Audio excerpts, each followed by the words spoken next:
Hmm. I should actually get the chat up so I can hear it. Oh, wait, I don't really need that too much. I've got to lean up here and do this bullshit.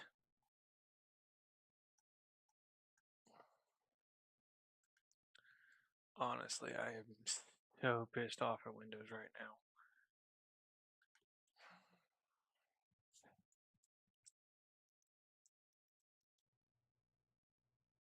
I fucking mean it. I am pissed.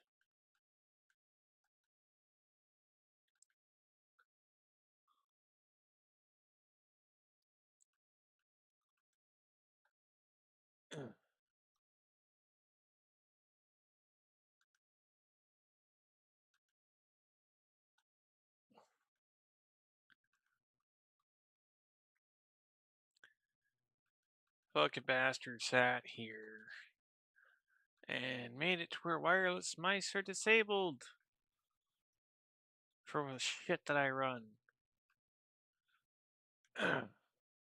Same with anything wired external.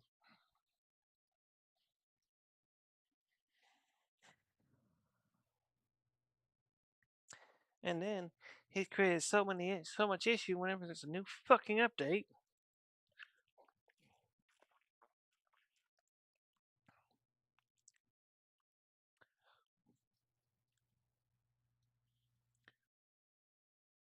So I don't have a working mouse. I have a touchpad I gotta fight with. Which touchpad for gaming is a joke. I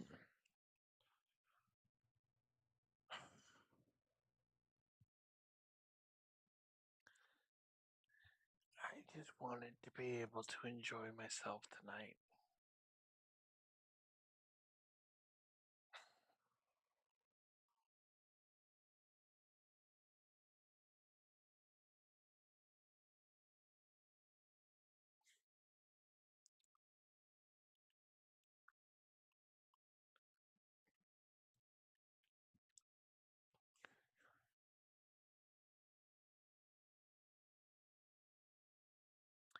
Yeah, that's not gonna happen.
Check one. Okay. Had to make sure the mic was still going.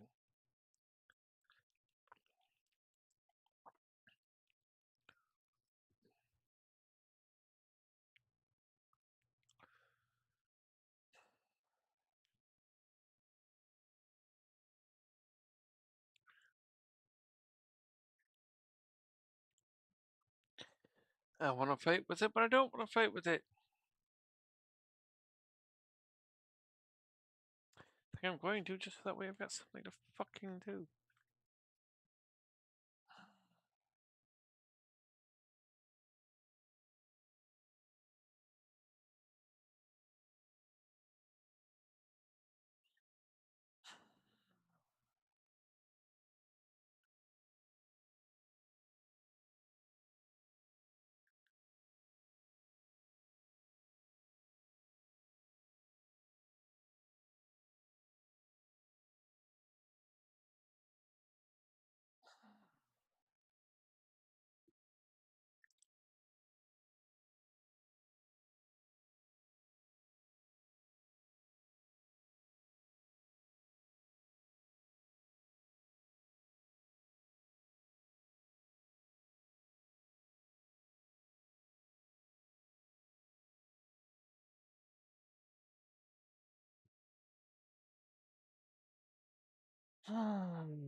So yeah, I have to do literally everything by touchpad right now. Needless to say, I'm not exactly happy about it.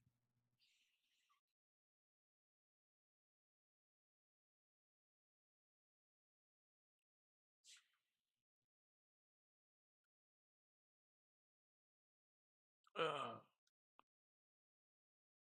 oh,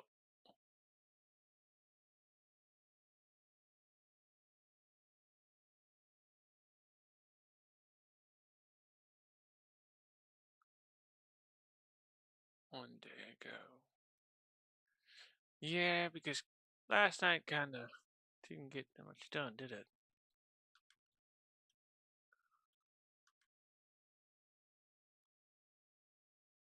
Mm. Oh, you fucking cocksucker.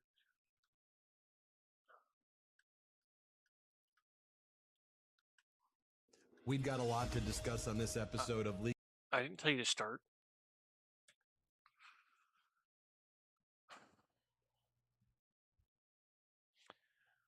So, yeah.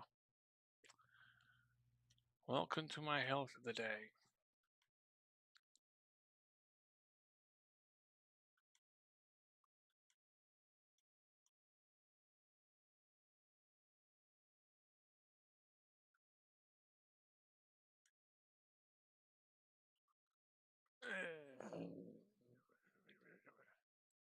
Legal AF, and I think for every single Legal AF from here on out, that's going to be the case.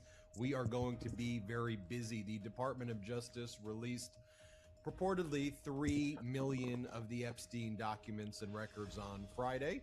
There seems to be at least 3 million records that are missing that the Trump regime admits to.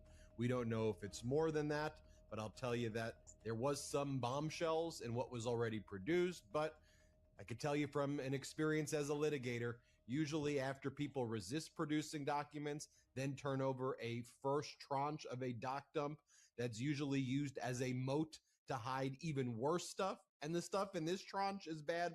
We'll break it all down. We'll talk about the latest legal fights that are coming out of Minnesota. We'll talk about a George W. Bush appointee who is a really just someone in the conservative bar who's out there saying that the Trump regime is engaged in violation after violation of court orders. I think he said that I don't think I've seen an agency violate this many orders in their entire existence as ICE has in the month of January alone. We'll talk about the arrest and the persecution and prosecution of independent journalist Don Lemon, who's at my wedding where Michael Pope was as well. Don Lemon is a close personal friend of mine. So obviously it's a deeply personal issue, but it's a deeply personal issue regardless for all of us because our Constitution is under attack.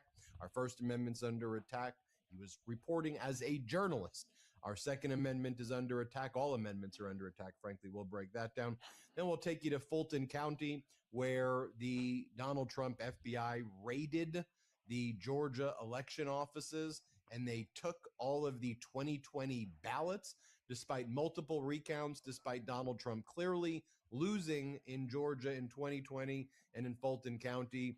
The Trump FBI is focused on that. And they brought in Director of National Intelligence Tulsi Gabbard, who was there at the raid of the Fulton County election office. And by the way, where was Pam Bondi at the press conference when there was the announcement of releasing the Never Epstein files? mind. They just had Trump is Donald Trump's former literally the criminal one who defense cheated. attorney Todd That's why Blanche he's all over there. this So shit. what? Pam Bondi recorded a selfie Literally. video of herself talking about talking about what's it, Don Lemon. Michael Popak, let's Clear get election. into it. But I'll No, tell you what, he's Pam right. Bondi, It that's the wasn't, word I was looking for. and Pam that's why he's Bondi, so the name I was pissed looking for. She's getting nervous. She's going to be on because he Capitol Hill fucking soon, rigged it. where she's going to be Because testifying he in the should have next few won weeks. because of And rigging. I know people who know Pam He Bondi. damn well knows I've it. known Pam Bondi's reputation in the past. Stream Pam Elements Bondi says, is scared find about me that in other hearing. I places: think she's Discord, scared right now Twitter, in general. YouTube, I know Steam, people that know Xbox, Todd and Blanche. I just PlayStation spoke Old to Mage one the guy other on day that TikTok worked as with him Mage. closely in the U.S. Attorney's Office, and he said to me, "I don't recognize this guy that's masquerading as Todd Blanche. There's just something in the water supply, the Kool-Aid container around the Trump administration, where they all think they have impunity. They all think they enjoy the immunity protection that Donald Trump alone enjoys, and they sacrifice their professional credentials and oaths and ethics on the altar of their ambition. And when we talked about it in the Nixon administration, it was referred to as blind ambition. And that's what we've been watching. You and I joked before I got on. I only half joked before we got on to record today. When are the impeachment hearings starting? And to give people a little bit of solace, a little bit of comfort, a little moment of zen here on Midas Touch and Legal AF before we kick it off, there are going to be repercussions and impeachment hearings and perhaps convictions at the Senate, depending upon the results of the midterm elections, and criminal investigations of these very people who are currently in the Department of Justice, who are currently in the intelligence community, who are currently in the cabinet when adults and patriots return to the White House and the Department of Justice. So there's a sort of there's a split screen going on here. We're watching in real time, in real life, how federal courts and public interest groups, the public, are expressing themselves to try to control on the fly an out of control, rogue Department of Justice, most corrupt in our history and administration, that makes the Nixon criminal administration look like a kindergarten class. That has got to happen.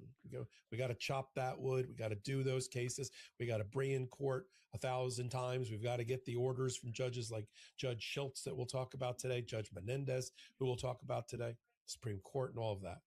But then there's this broader arc of history and the not so distant future where the calculus changes. This goes to your point about Pam Bondi being nervous about her job, about that she's not going to be able to squint and smarm and sarcastic her way out of the next oversight committee hearing.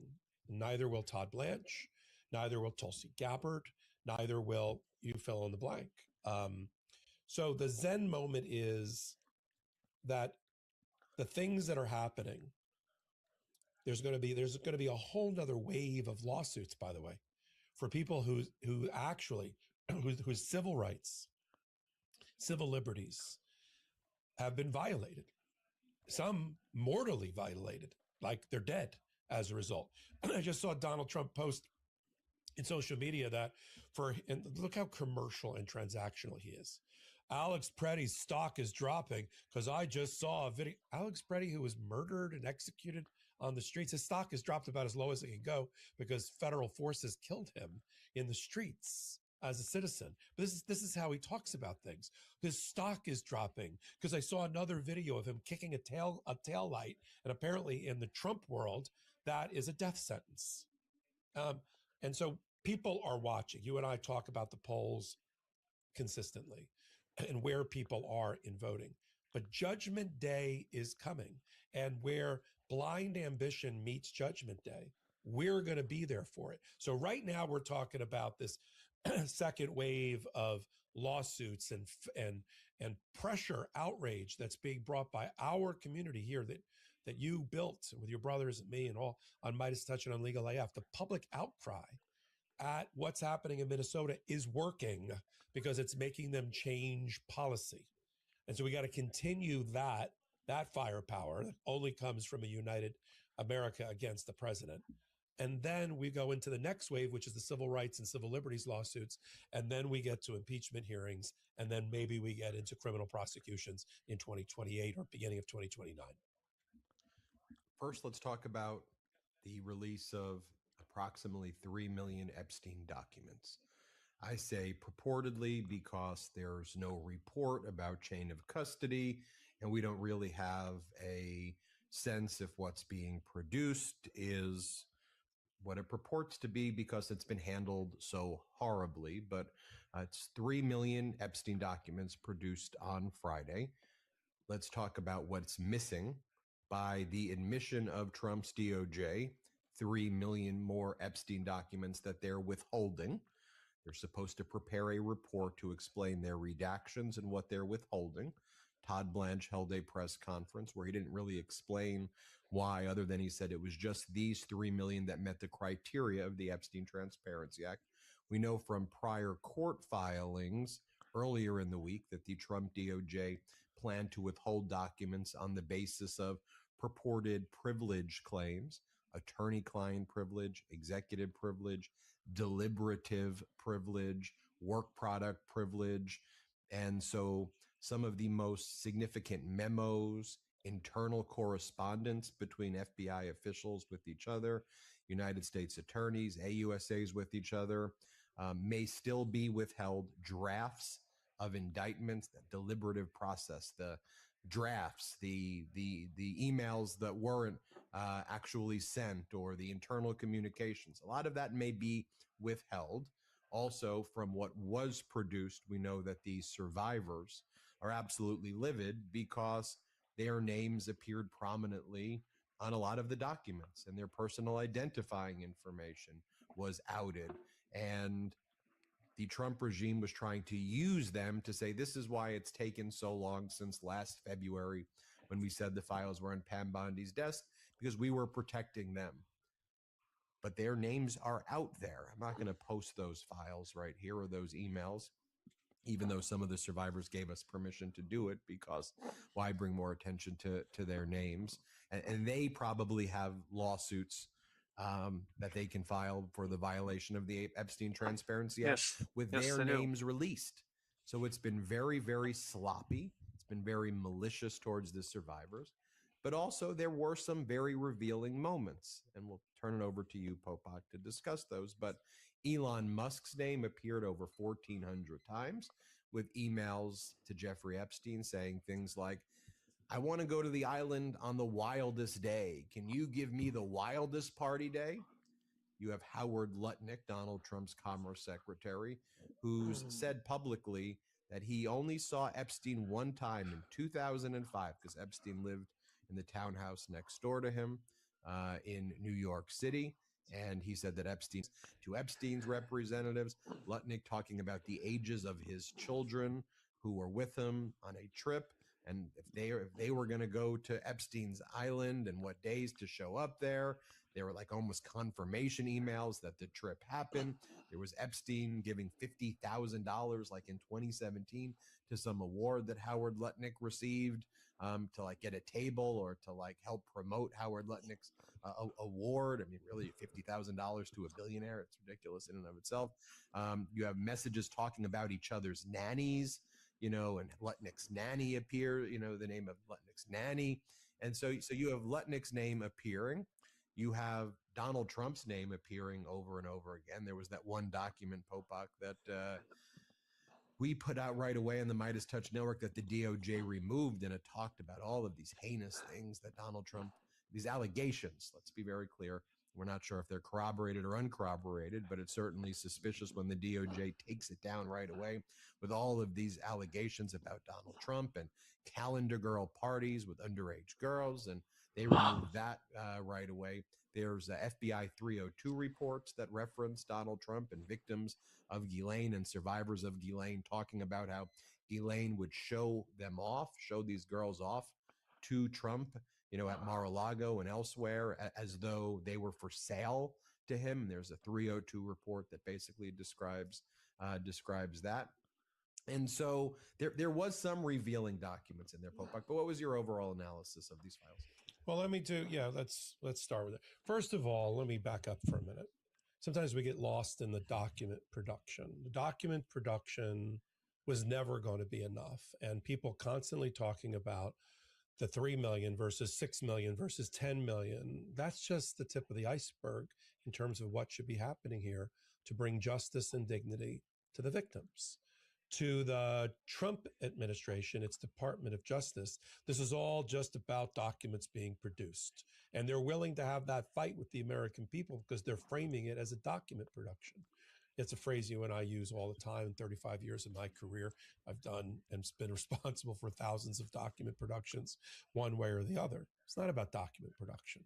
This is about what is the Trump Department of Justice and FBI going to do next with the information that you and I are covering about the powerful men, almost exclusively men, not women, and their abuse of women. At least get to the bottom of the allegations, whether it's on the FBI tip sheet or whether it's in an email correspondence, not just the scandalous headlines of the New York Post or other media outlets about this person and this media mogul and this financier and this royal family member. But what are you going to do about it? And the problem is they're not going to do a darn thing other than exonerate instantly Donald Trump. Every time Trump's name appears, Donald Trump's captured FBI and Department of Justice says the exact same thing. We've cleared them. It's all baseless. How do we know that? You were just swamped with doing the document review. How could you have possibly do, and you haven't done, a parallel investigation to follow up on any of the information that's in the documents? So how can you exonerate and clear him? Because they're puppets for Donald Trump to say whatever he wants them to say.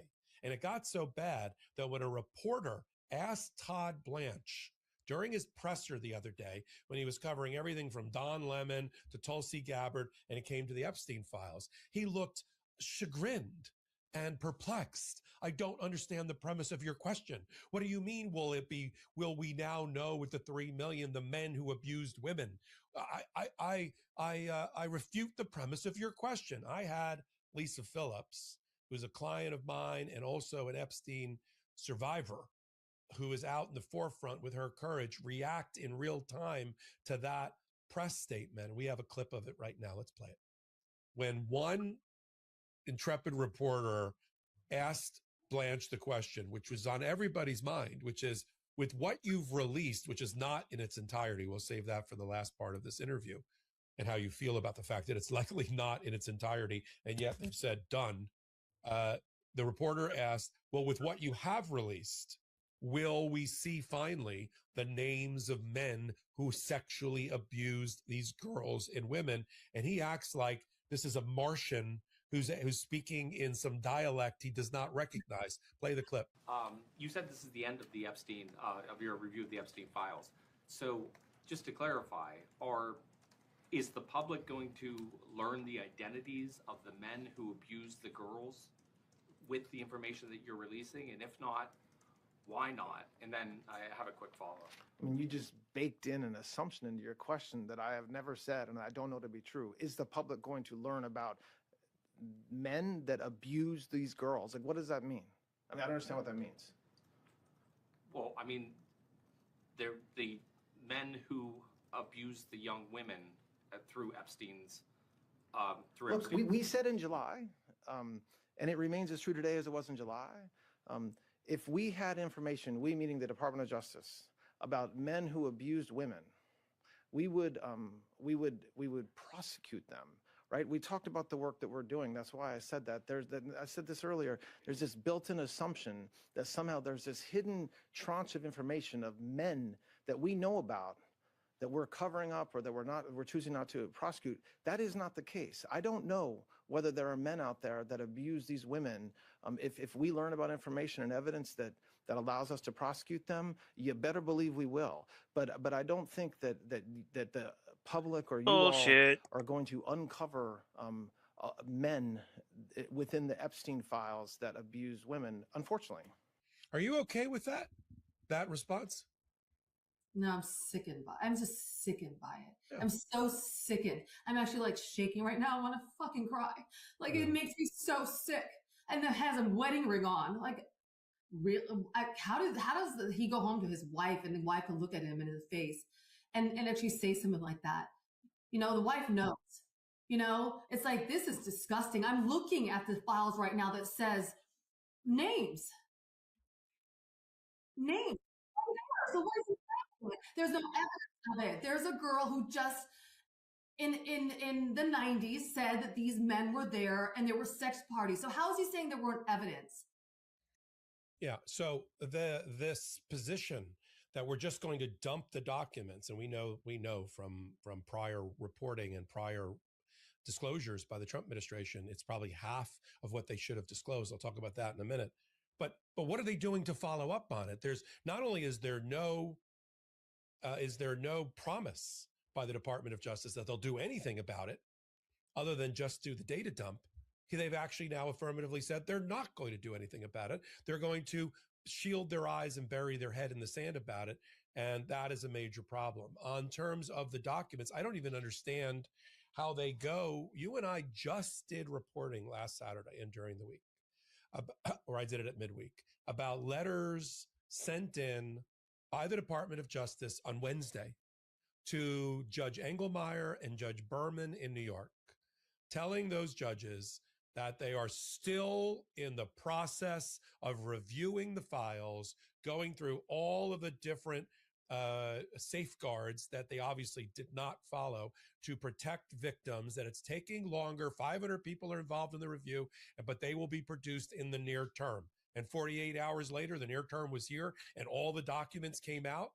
I mean, because why? Because it was a bad news week for Donald Trump, because things are going terrible for him in Minnesota, because, you know, the indictment of Don Lemon, which you and I will talk about later, was not enough to kill the news cycle in his favor. So he said, get them all out, even if it has the victims' names in it. So you've got a lot of explaining to do at the House and Senate Oversight Committee hearings about how you go, Todd Blanche, from we're not done on Wednesday to done, and we're done. And we're not going to do anything else. As this obstruction of justice, this is where my earlier comment at the top of the Hot Take podcast come into play, is this obstruction of justice, and who will pursue it to bring to justice those like Pam Bondi and Todd Blanche and FBI Director Kash Patel, who are responsible for the violation of the act and for failing to provide My vote the is yes, documents it as is required. obstruction One of comment justice. about Howard Lutnick, and full disclosure, people know I worked for Howard Lutnick 5-6 years ago. I was the global head of litigation at his company. I happened to have gone to the dinner in 2017 where he was feted by the ADL that apparently Epstein gave him money for. What I said in my analysis of it is, and I didn't know anything about it because most of this happened before I got there, but the men who are, regardless of what you think your connectivity to Epstein is, you know you're in the files, right? You know you were on the island with your children and other people's children in 2013, in 2013 or 2012 with Howard Lutnick on a chartered yacht. You know that. You know you had communication with him about stopping a construction of a museum project near your homes. You know you bought your house, your townhouse, from Epstein. You know all of that. So how do you get out ahead of the story? 4 months ago, Lutnick, I don't know if we have the clip, but Lutnick goes on a right-wing podcast controlled by Rupert Murdoch, Miranda Devine, Go figure, called AirPod One, because of all the information swirling up around about him living next to Epstein. What did you see? What did you know? You bought the house from him. And he comes out and says, 2005, I went in with my wife. We saw the massage tables. This guy creeped me out. It's gross. Everybody else is liable, not me. I never had any contact with him again. And that is a lie. And he knows it's a lie. He didn't accidentally charter a boat and end up on the island with his children for lunch. How do you forget that? And other contacts that you identified between his office and Epstein's office. Now, I want to play. Do we have the clip? I do have the clip. But first, we got to take our first quick break of the show. I want to remind everybody to make sure you subscribe to the Legal AF YouTube channel, or just search Legal AF. subscribe to the Legal AF Substack. And also, if you or someone you know has been injured in a car accident, a trucking accident, if someone you know has been injured based on the negligence of somebody else, reach out to Michael Popok's law firm. It's called the Popok Firm. You go to thepopokfirm.com or call 877-POPOK-AF, 877-POPOK-AF, or go to thepopokfirm.com. Check it out. We'll be right back after our first quick break. Airports are stressful enough. You're juggling a coffee, a dying phone, and your laptop at TSA while the line stacks up behind you. Most luggage is just a box on wheels, and it doesn't help. That's why I love Noble's all-in-one carry-on. It actually makes travel easier. It has a built-in cup holder that's clutch in long lines, a charging port so my phone stays alive, and a front laptop pocket that makes TSA way smoother. The 360-degree wheels, they glide effortlessly, and unlike most bags, there's no zipper. It locks shut with a latch system that can't be pried open, which matters because bags can be broken into with just a ballpoint pen.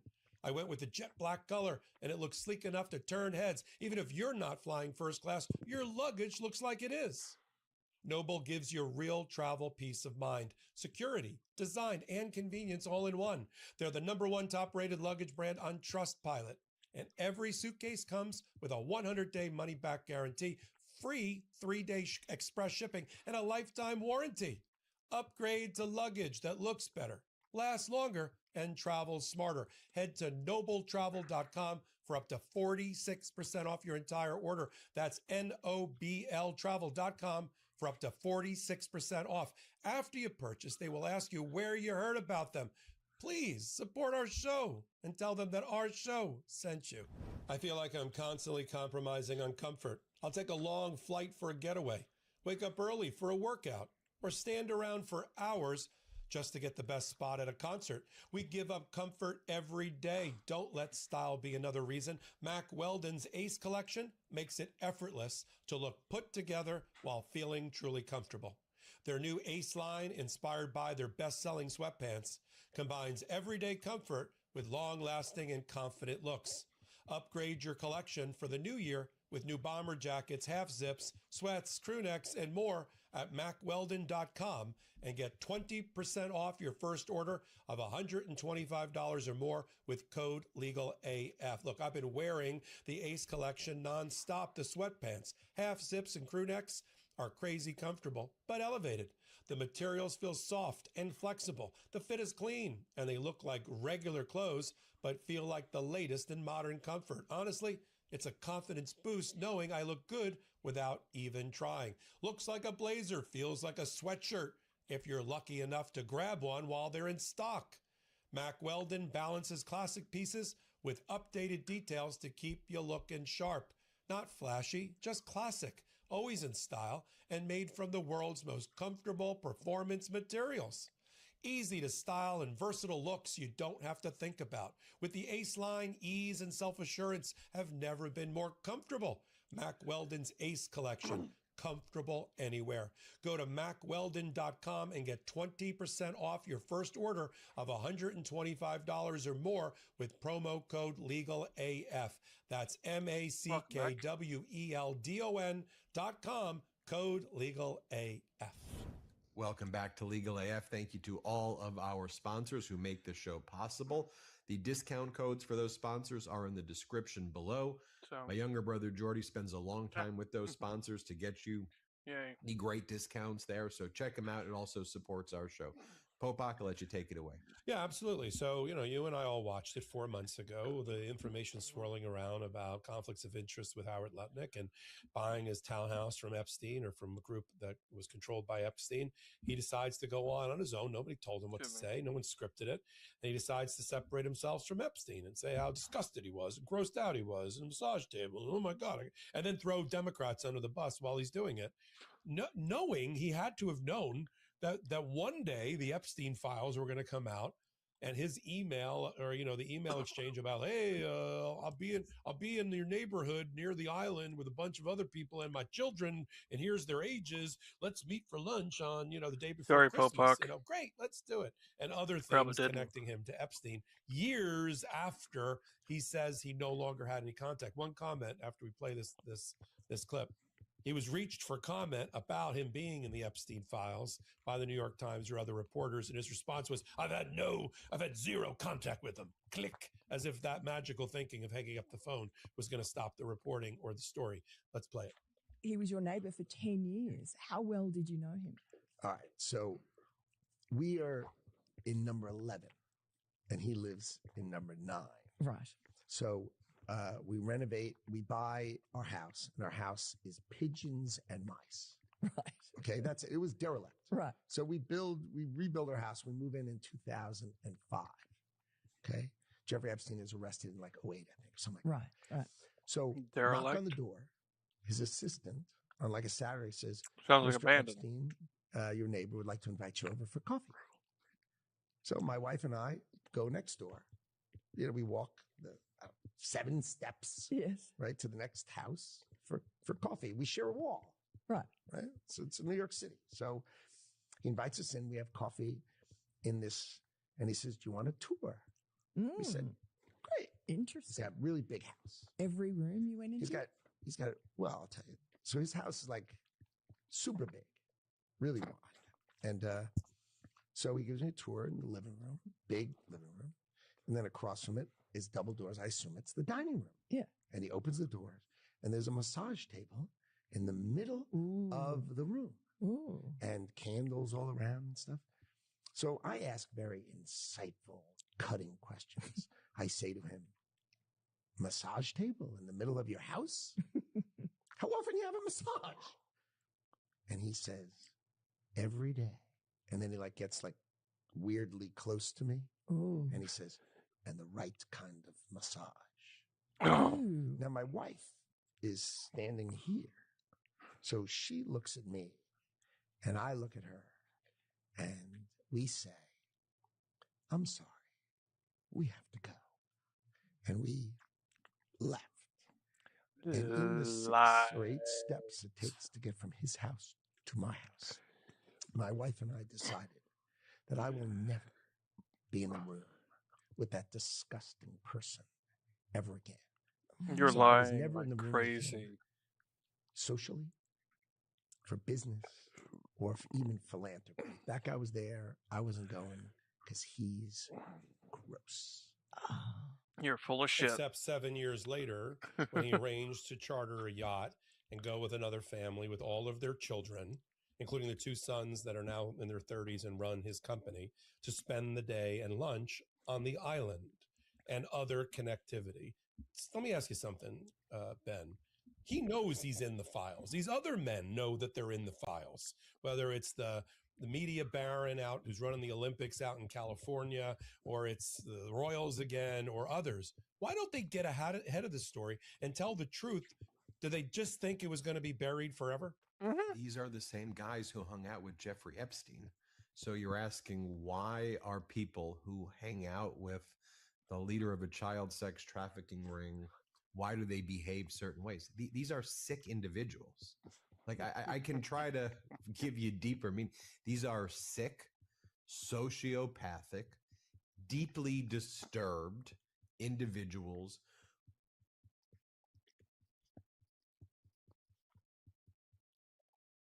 I'm going to stop you right there.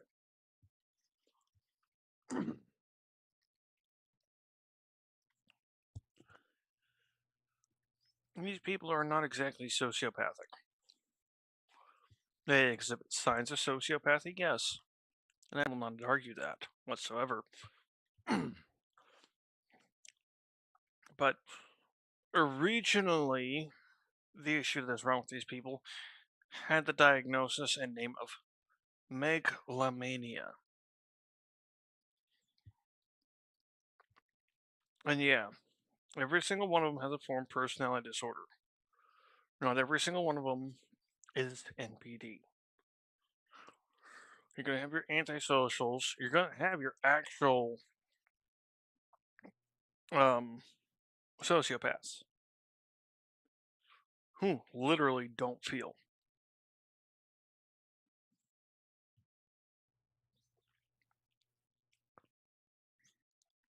And that's the biggest thing that people don't get about socio versus schizo. I mean, not schizo, psycho. Psychos still have feelings. You damn right they do. But their feelings are limited, and they're extremely intense. Socios are the ones that have no feelings. These guys can't feel love, they can't feel hate. Their input of good is monetary or material.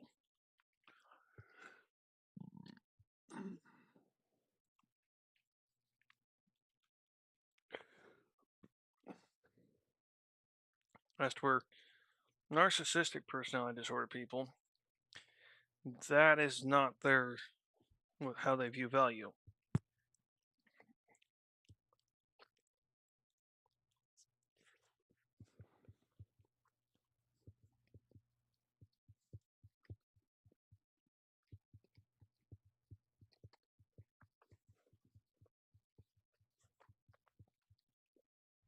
They view value based on how can it benefit me.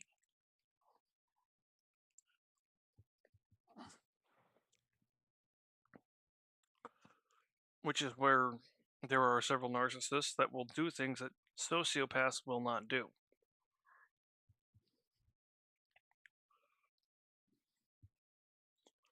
And honestly, it is a big difference, not a small one. That said, who take the issues that they're dealing with and their own demented and disgusting and vile minds, and then they go back out and they project it on the rest of the world to make everybody suffer. And that's what unites all of these people right here. I mean, to your point, I mean, we're looking at messages from Matthew Lutnick, Howard Lutnick, subject Jeffrey Epstein. Good morning, Howard. Jeffrey wished me to pass along the below to you. Nice seeing you. Please read number 2.3. And this is December 24th, 2012, after they talk about meeting together where Howard Lutnick is reaching out to Epstein. Hi, Jeff. I just want to read it, even though I know everybody trusts me when I say this is what happened, but like, let me just read the words to you here so I could just explain to you and we could share with you how sociopathic it is what you just Is this saw. with the ages? Yeah. Go. Hi, Jeff. We are landing in St. Thomas early Saturday afternoon and planning to head over to St. Bart's on Monday at some point. Where are you located? What is the exact location for my captain? Does Sunday evening for dinner sound good? I have another couple, Michael and Marcy Lehrman, with me on my boat. And each of us has 4 children, 2 16s, 2 14s, a 13, a 12, an 11, and a 7-year-old. And then they go back and forth coordinating that. As it relates to Donald Trump in the files, there was this memo, subject, Ray Epstein cellmate interview from FBI officials to each other. Jane Doe stated Epstein introduced her to Trump, who subsequently forced her head down to his exposed penis, which is subsequently bit. In response, Trump punched her in the head and kicked her out. Jane Doe remembers Epstein introduced her to Trump, saying, "This is a good one, huh?" And Trump responded, "Yes." I mean, in terms of what people expect to see in these files, Popak, when we go through some of these things, and again, to be clear, those were allegations in a memo from FBI agents to FBI agents.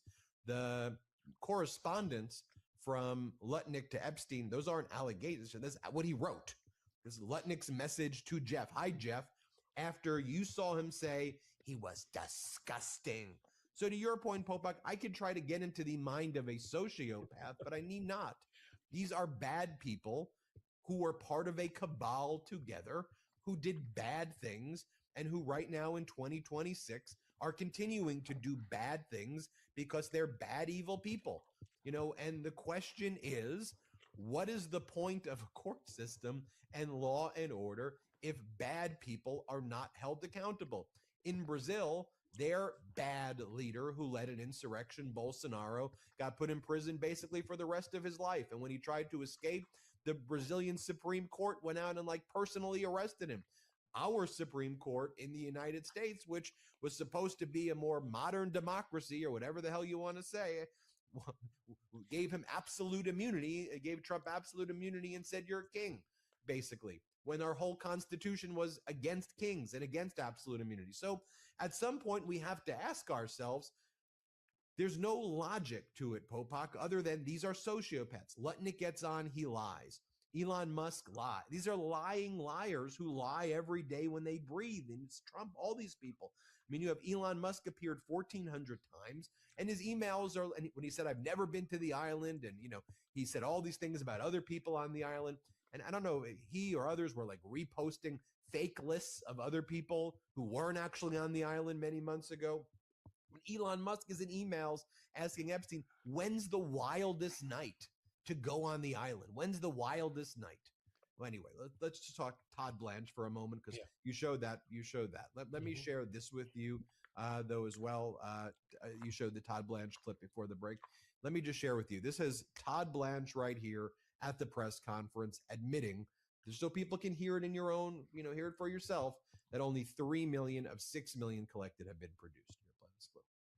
We erred on the side of over collecting of materials from various sources to best ensure maximum transparency and compliance, which necessarily means that the number of responsive pages is significantly smaller than the total number of pages initially collected.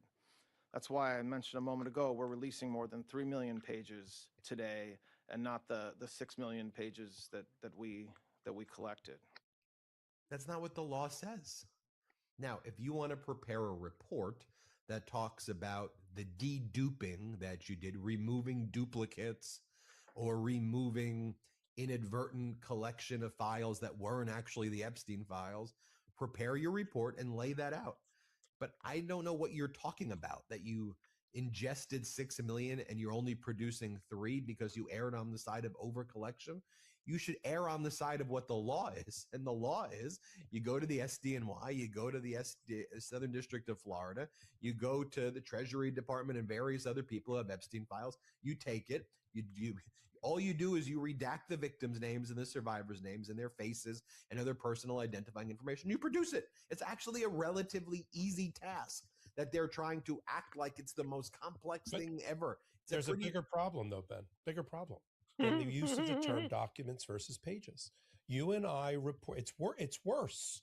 You and I reported that back before Christmas, it was 5.2 million documents, not pages. If you look at every report coming out of Blanche, it was documents. A document is multiple pages. The average multiple pages for the Epstein files based on the first tranche that came out was 10, meaning it was 50 million pages. They've only produced 3 million pages. Let's get apples to apples here, against 50 million pages. Sometimes even the Congress people confuse it between the pages and the documents. If he's right, if we're doing apples to apples, there is not just half missing. We've only gotten 3 million out of 50 million pages. That's just about less than 10%. Okay. That's my other position. That's why the House Oversight Committee, the Judiciary Committee, got to get to the bottom of it and figure out if we're talking about pages or documents and what is the volume that's missing and why. Normally in a litigation, the way Popak or myself or any litigator would figure out the universe of documents is you would take a deposition of somebody called the PMK or the PMQ, a person most knowledgeable or a person most qualified who knows about the document systems. And you would spend 7 hours with that person in a deposition just going through the corpus of documents that exist. Where are the documents? Where are they located? Who's involved in the searching? Were key term search used? How did this happen? And because the DOJ is serving as their own judge of the compliance of the Epstein Transparency Act and taking the position that courts can't enforce it, this is what you're left with. But we're going to stay on the job here at the MeidasTouch Network and Legal AF, and we're going to keep looking into this, and we're going to keep asking questions. The cover-up continues. But also at that Todd Blanche press conference, he was asked a question about Tulsi Gabbard's role when she appeared at the Fulton County election offices where Trump's FBI got a search warrant, by the way, not signed from federal prosecutors in Georgia. Okay, that's a red flag, number one. Red flag number two is why is the Director of National Intelligence, Tulsi Gabbard, at the Fulton County election offices grabbing and confiscating 2020 ballots. When Trump lost, there were hand recounts, electronic recounts. The Republican governor of the state, the Republican secretary of state, the Republican, commissioners who were all involved all say the 2020 election was a free and fair election, and Trump's continuing down this path. Stream Elements says, find me in other places: Discord, Twitter, YouTube, Steam, Xbox, and PlayStation. Old Mage Guy on TikTok as Mage. I'm going to say it again. There has not been a single election Trump's been involved in that has been a free and fair election. 2020 was one despite Trump's bullshit. Despite Trump's accompanying up and asking Putin for help.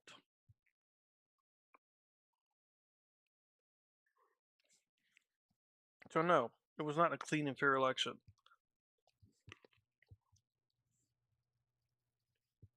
And honestly, it's ridiculous. People keep saying it was, because the obvious payout for Putin is happening right fucking now.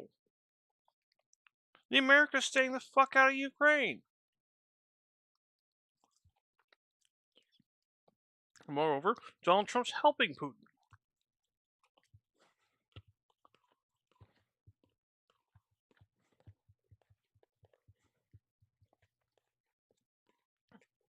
And he asked Putin for the help live on TV. So no, don't give me that bullshit. The number of Russian bots we had to deal with went through the roof. Don't give me that bullshit.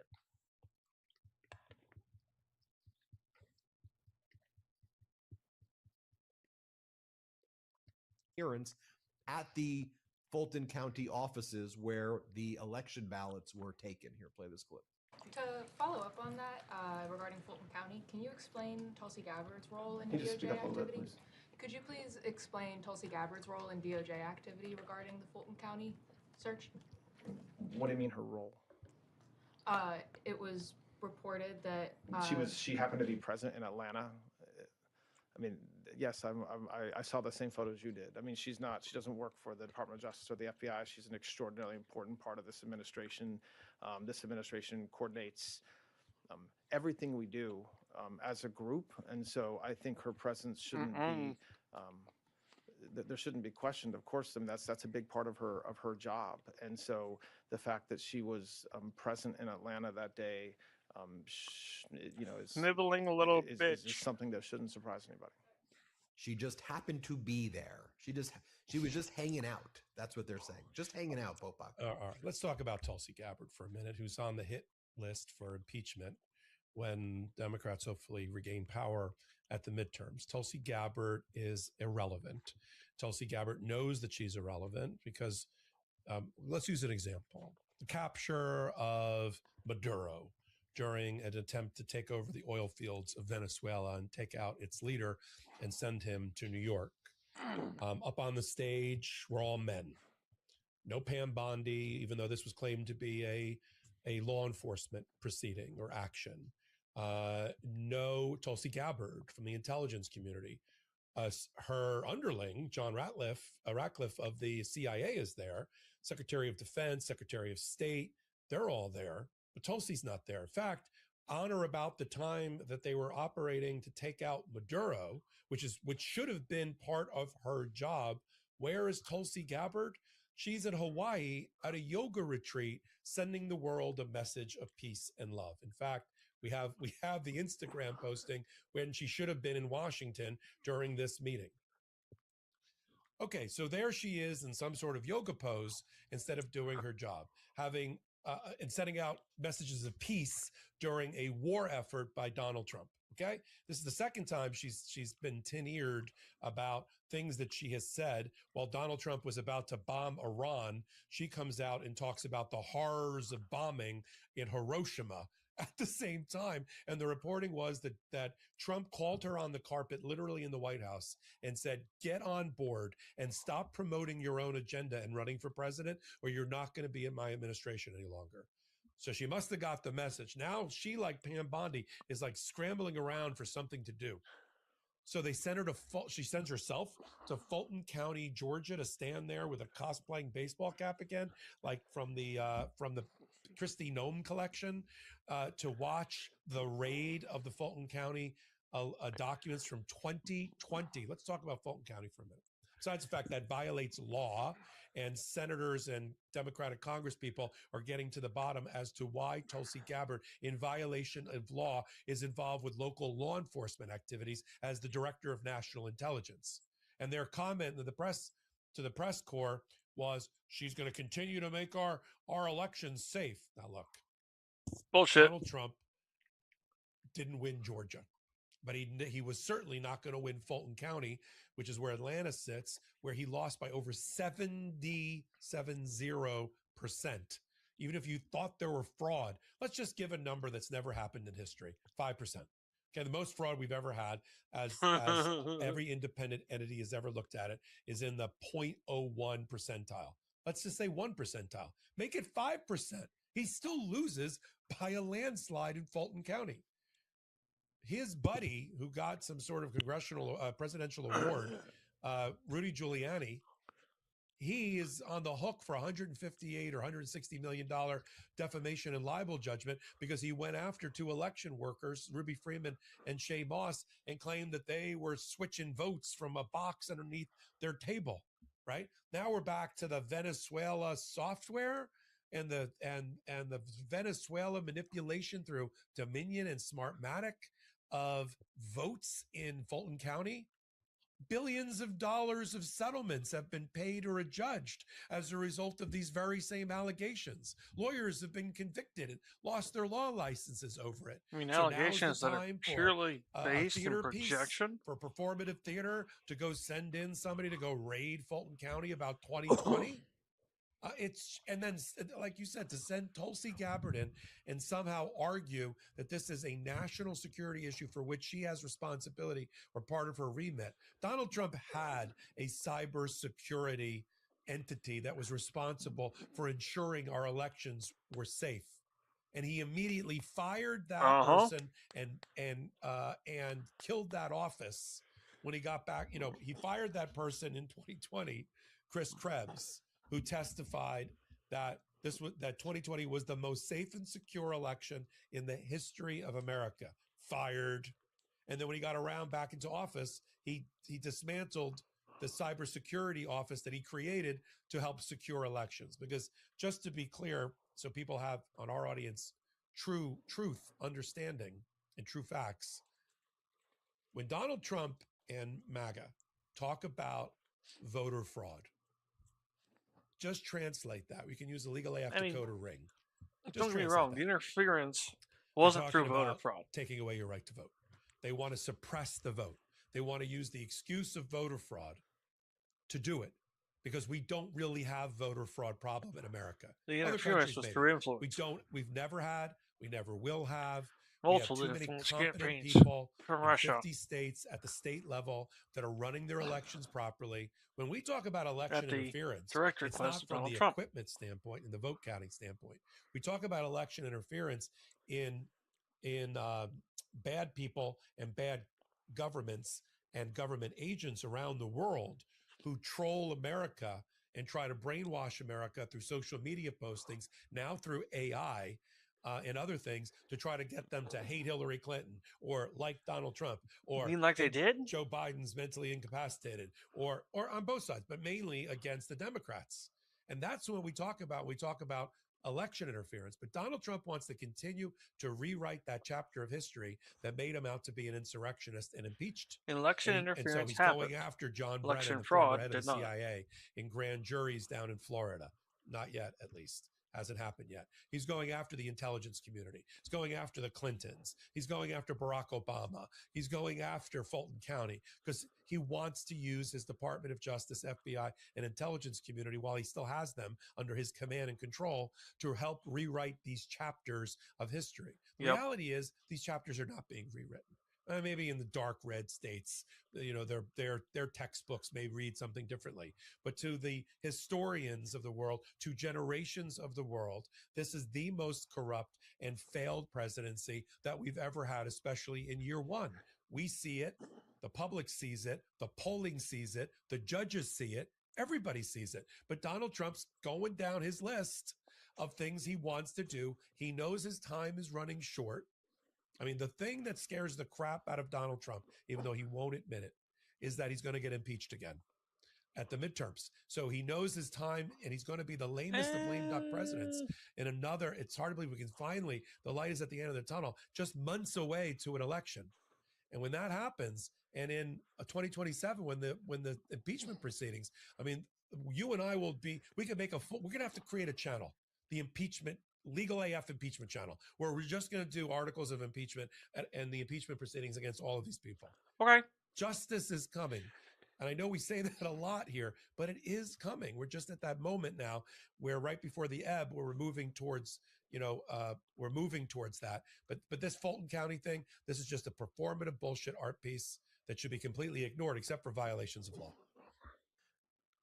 I would, though, say it's obvious that what Trump is trying to do is to obstruct the midterms, and in a very authoritarian but sloppy way at the same time, which is very Trumpian. Sloppy plus want to be authoritarian equals Trumpian, in a very loser way, sadly testing out different things. ICE and Border Patrol, Gestapo invading cities. Can I literally take over a blue state, blue cities, Minneapolis, St. Paul, and Minnesota? Can I do that?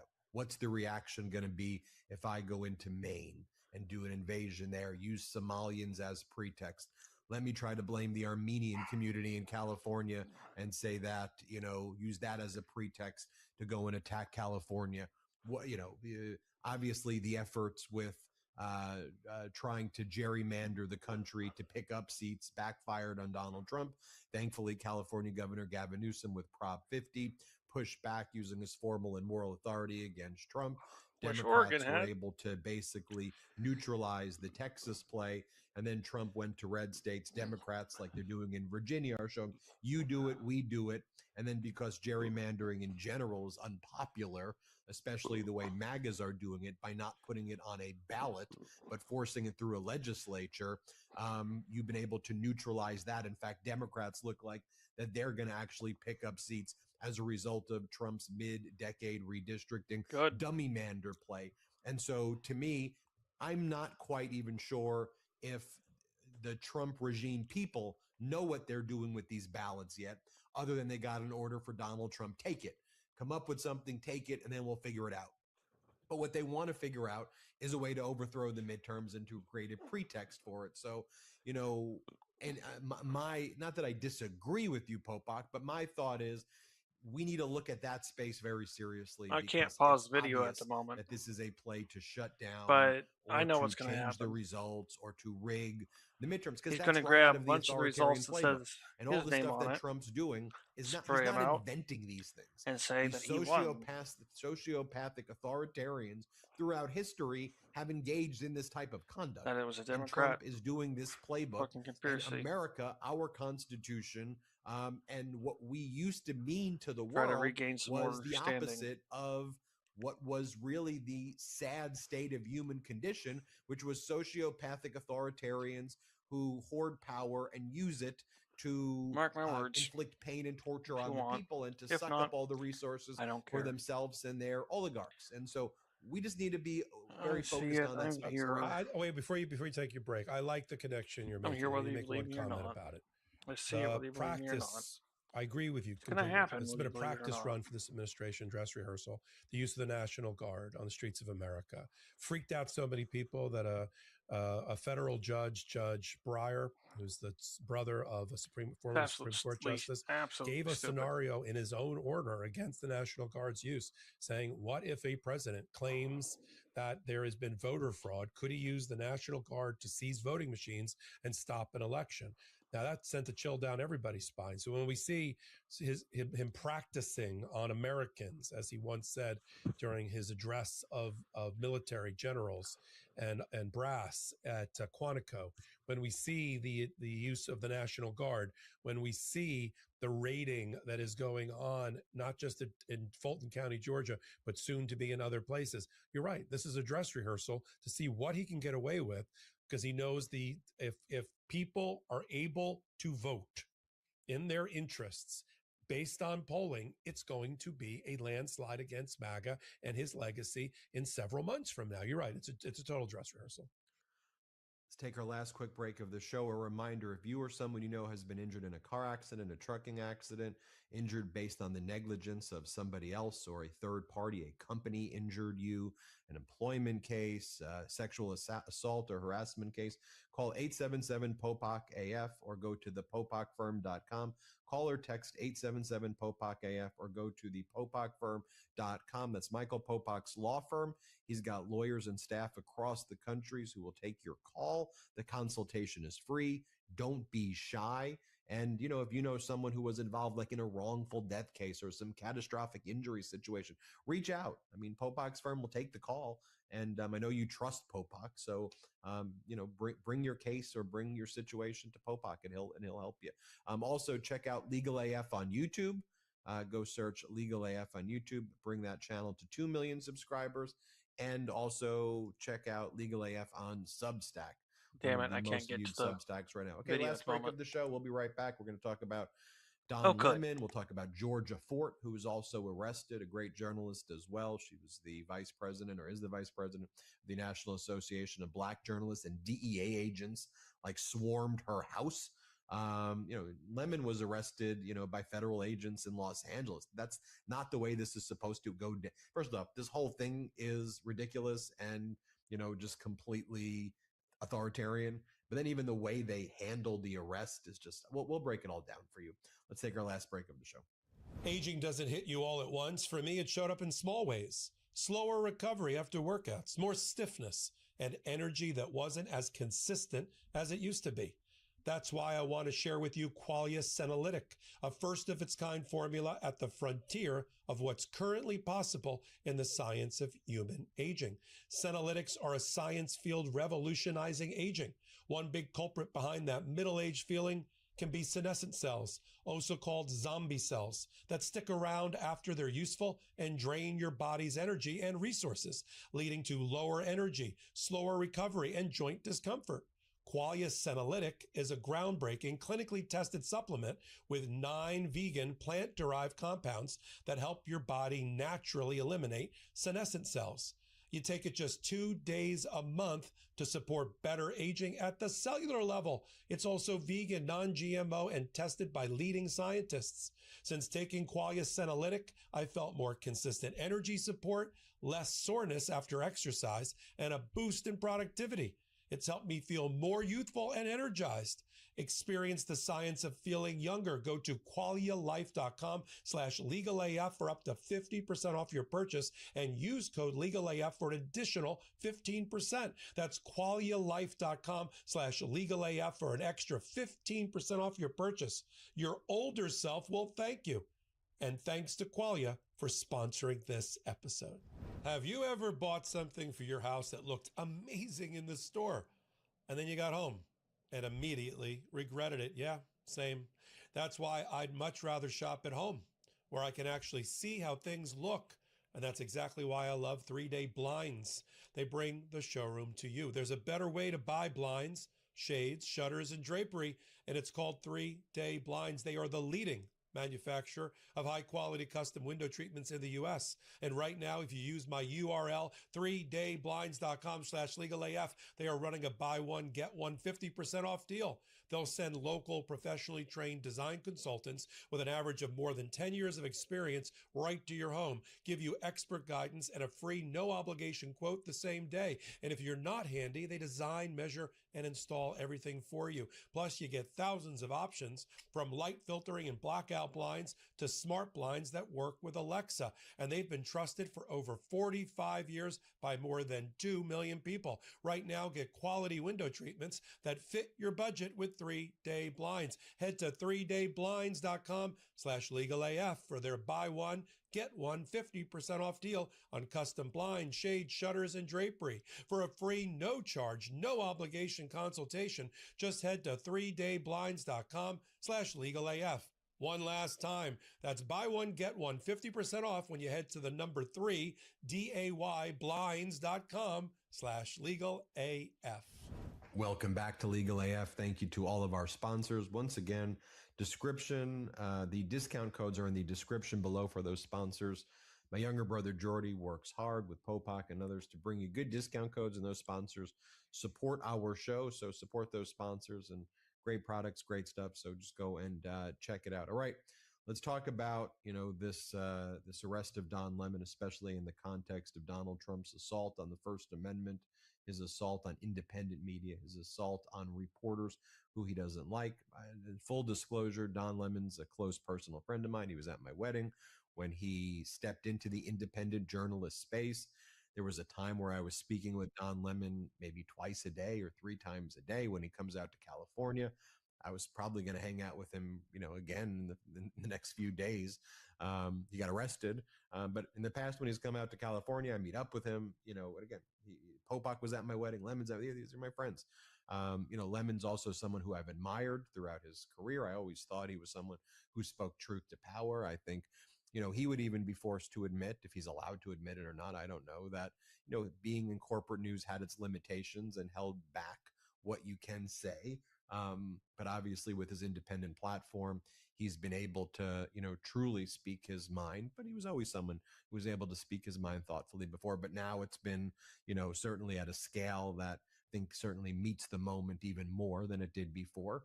And we all know the story. He showed up in Minneapolis, in St. Paul. He was chronicling the protest and what was taking place. He learned of a protest at a St. Paul church. He shows up as a reporter. There were other reporters there, including Georgia Fort. He identifies himself as a member of the press while he's videotaping a protest at this church. And the reason why there was a protest at the church is that it was believed that a church official was a ICE leader or was supporting the ICE raids that was terrorizing the communities. And the Trump regime said that it was a violation of something called the FACE Act, FACE, which was originally created to help women, protect women from getting violently assaulted and beaten and attacked when they were getting reproductive health care, abortion clinics. And, you'd have these right-wing extremists attack them, physically intimidate, threaten, hurt, inflict violence. And so a law needed to be created to prevent that from happening in order to make the law on a bipartisan basis. There was another provision that said also you can't physically intimidate and physically harass or threaten or use force against people who are praying at a church. That was lumped together in a bill that became the FACE Act, basically. And so what we saw happen was protesters started chanting. I didn't even see the protesters engage in any physical force and intimidation. If I'm trying to, see any potential argument out there, could one argue the protest was disorderly conduct? That's not the FACE Act, being loud and rowdy. I don't even think it meets the definition of a misdemeanor, disorderly conduct, state level, charge. But let's be clear. I represented Colin Kaepernick, who took a knee and protested, and everyone's saying, why are you protesting during the games? We don't want to see that. Protests make people feel uncomfortable. That's the point of a protest. You know what's more uncomfortable than seeing a protest? Seeing somebody get shot in the face. You want to know what's more uncomfortable than seeing somebody getting shot in the face? Getting shot in the face, okay? Alex Pretty and Renee Nicole Good, the people who have died at detention centers, the Americans and others in this country who have been killed, who have been sprayed with gaseous substances in their face, who have been attacked, who have been shot with pepper spray.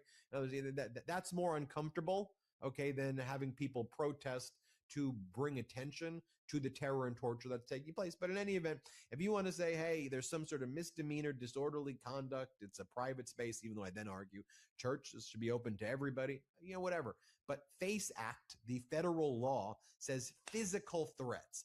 physical violence, physical intimidation, not utilizing your First Amendment right as protesters, even if your protest is loud, even if your protest is disruptive. There's a difference between disruptive conduct and physical intimidation and physical attacks, which is in there. But Don Lemon wasn't even protesting.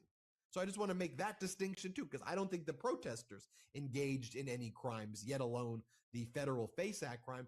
Lemon said, I'm a reporter. I'm here videotaping. That's all I'm doing. When someone at the church touched Lemon, Lemon said, please don't touch me. I'm just here to report. And Lemon repeatedly said on the live stream, I'm not with them. I'm here to report. Like, he said it multiple times out loud. So with all of that, Trump and Pam Bondi and Harmeet Dillon and all of the people in this Trump regime wanted Don Lemon arrested, though, because the right-wing base on Twitter now arrest Don Lemon, arrest Don Lemon. You need to arrest him.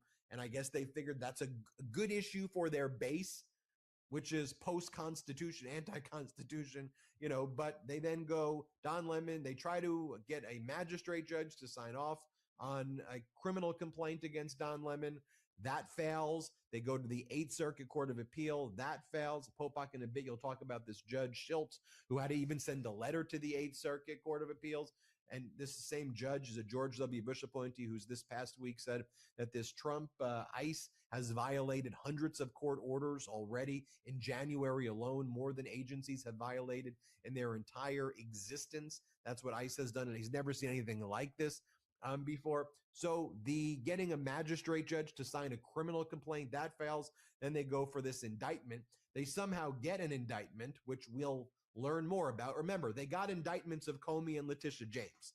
Okay. And yes, you can indict a ham sandwich, but there were grand juries that didn't indict Letitia James after that first indictment succeeded. But then Lindsay Halligan, we learned, did all of this misconduct in the grand jury in the Eastern District of Virginia, gave the grand jury incorrect legal rules, didn't show them evidence, brought somebody who stole attorney-client information, and engaged in all of this, misconduct. So one of the things we'll see, and I'll turn it over to you, Popok, is we don't know what went down in the grand jury room.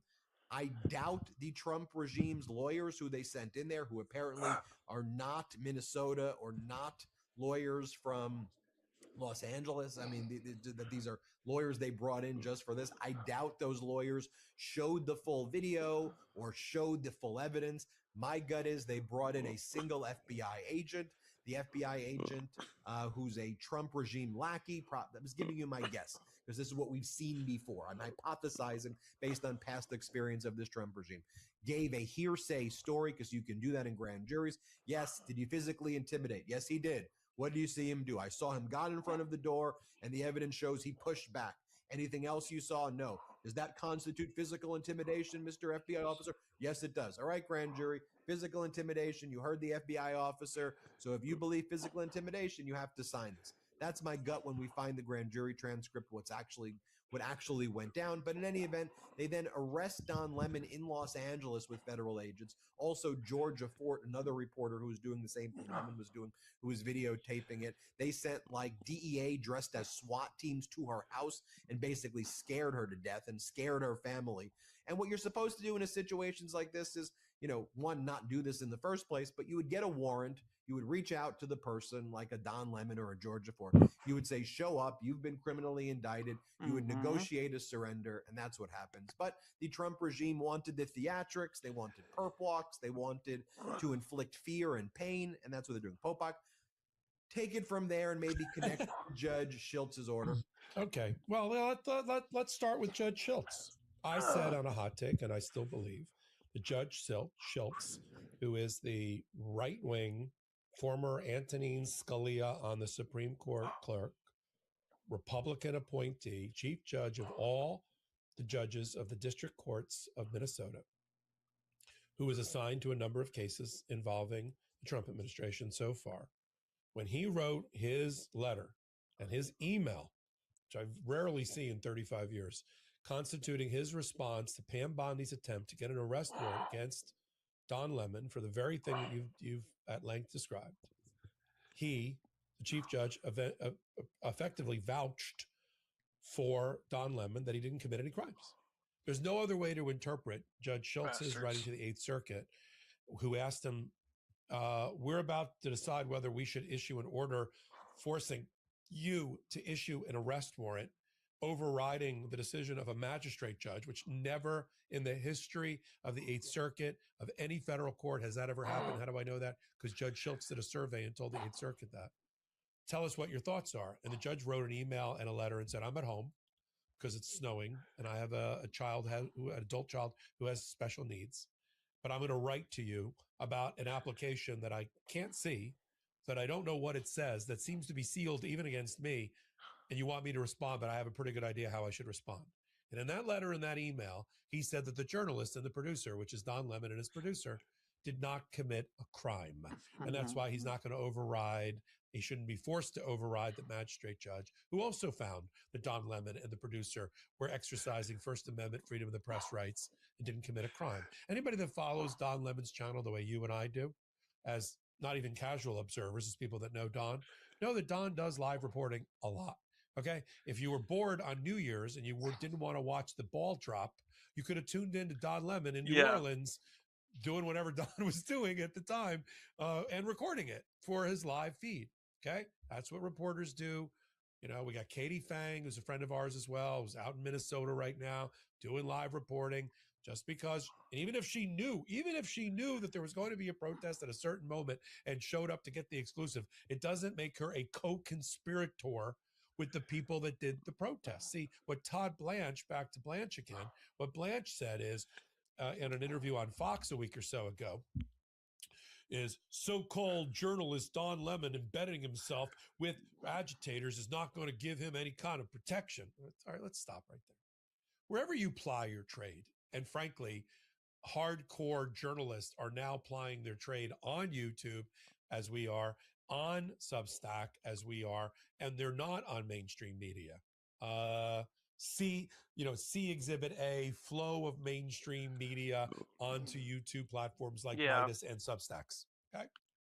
And the fact that they think Don Lemon, after 17 years on CNN, who's in a fight with Elon Musk over him being deplatformed and violating a contract when Elon Musk was going to put Don Lemon on and the Don Lemon Show, and I don't want anybody to think for a minute these things are unrelated. The fact that Elon Musk would love to see Don Lemon in handcuffs. Okay, you don't think that played into this calculus? Come on. So just because Don's on YouTube with a channel like I am, like you are, doesn't undermine our First Amendment right. The Constitution's founders and framers didn't say that there's a First Amendment freedom of the press except for people that are on a YouTube channel or in Substack. They didn't write that out with a quill pen. Okay, so where he plies his trade, I don't care if he's in an old van riding around with a shortwave radio telling people his opinions. He has a First Amendment right. And I don't care whether, as is alleged in the indictment, they met for coffee before and he knew that they were going to. Okay, journalists get tipped off all the time about it. He didn't plan it, you know. And of course, to troll Don and the American people and us particularly, you know, you got Harmeet Dillon, who, full disclosure, you and I know, I litigated against her and with her in cases. Oh, shit. Harmeet Dillon, who's busy chloroforming the Civil Rights Division of the Department of Justice, trolled everybody, including Don Lemon, by putting up, retweeting a comment where somebody said something about the KKK Act, the Ku Klux Klan Act of conspiracy being used against Don Lemon in a conspiracy to deprive civil liberties and civil rights, which was used when the KKK went after newly freed slaves to deny them their rights. It's also being used against Donald Trump right now in a civil matter, still going on by the Metro Police and the Capitol Police in front of Judge Mehta in D.C. So she wrote, somebody wrote and she retweeted, Don Lemon's now a Klansman. Like, you know, because the African American, the black journalist is under the KKK Act. So in Minnesota, every federal judge, magistrate, and chief judge that looked at the facts said no arrest warrant because no crime. And so that, as I said in Hot Takes, that doesn't stop them from trying to get a grand jury to indict. Now, there's been a couple of grand juries they either didn't present to or they finally found one based, as you said, on, let's just talk about grand jury process for a minute, because sometimes we do shorthand and I don't want to. Who's in the room? The defense is not in the room. The defendant is not in the room. The lawyers for the defendant is not in the room. And you don't even need to bring in actual witnesses. And certainly the other co-defendants are not in the room. It's just the prosecutor. And if you're right, and I believe you are, an FBI, a sort of roadmap witness, somebody we call a composite witness, or somebody that just testifies about having, I reviewed the evidence and let me tell you what the evidence says. So it's like hearsay, there's nobody to push back and cross-examine it. And then they just put that up. The guy saying there was a meeting in a coffee shop. Don Lemon was at the meeting. Then they went to the church, and then Don Lemon was filming, but he's a fake journalist, and therefore conspiracy. Ta-da! They put up a board with the elements, and they asked the grand jury to vote and return an indictment. And by the way, it could literally be 10 minutes, just so people know. Oh, yeah. It can literally be just that, 10 minutes in and out. We know that, it's to go back to an earlier story tonight on Legal AF. In the Epstein indictment of Maxwell, Judge Engelmeyer revealed that it was one FBI agent who gave it's called a summary witness, who gave summary testimony of his review of files, and the jury returned an indictment of, like you said, 15 or 20 minutes. That eventually got sustained through a conviction, but that's how it can happen. Now, just because there's an indictment doesn't mean it's going to stick, or that a federal judge, in this case, back in Minnesota, it's going to be back in Minnesota, right, Ben? The indictment's out of Minnesota. It is, yeah.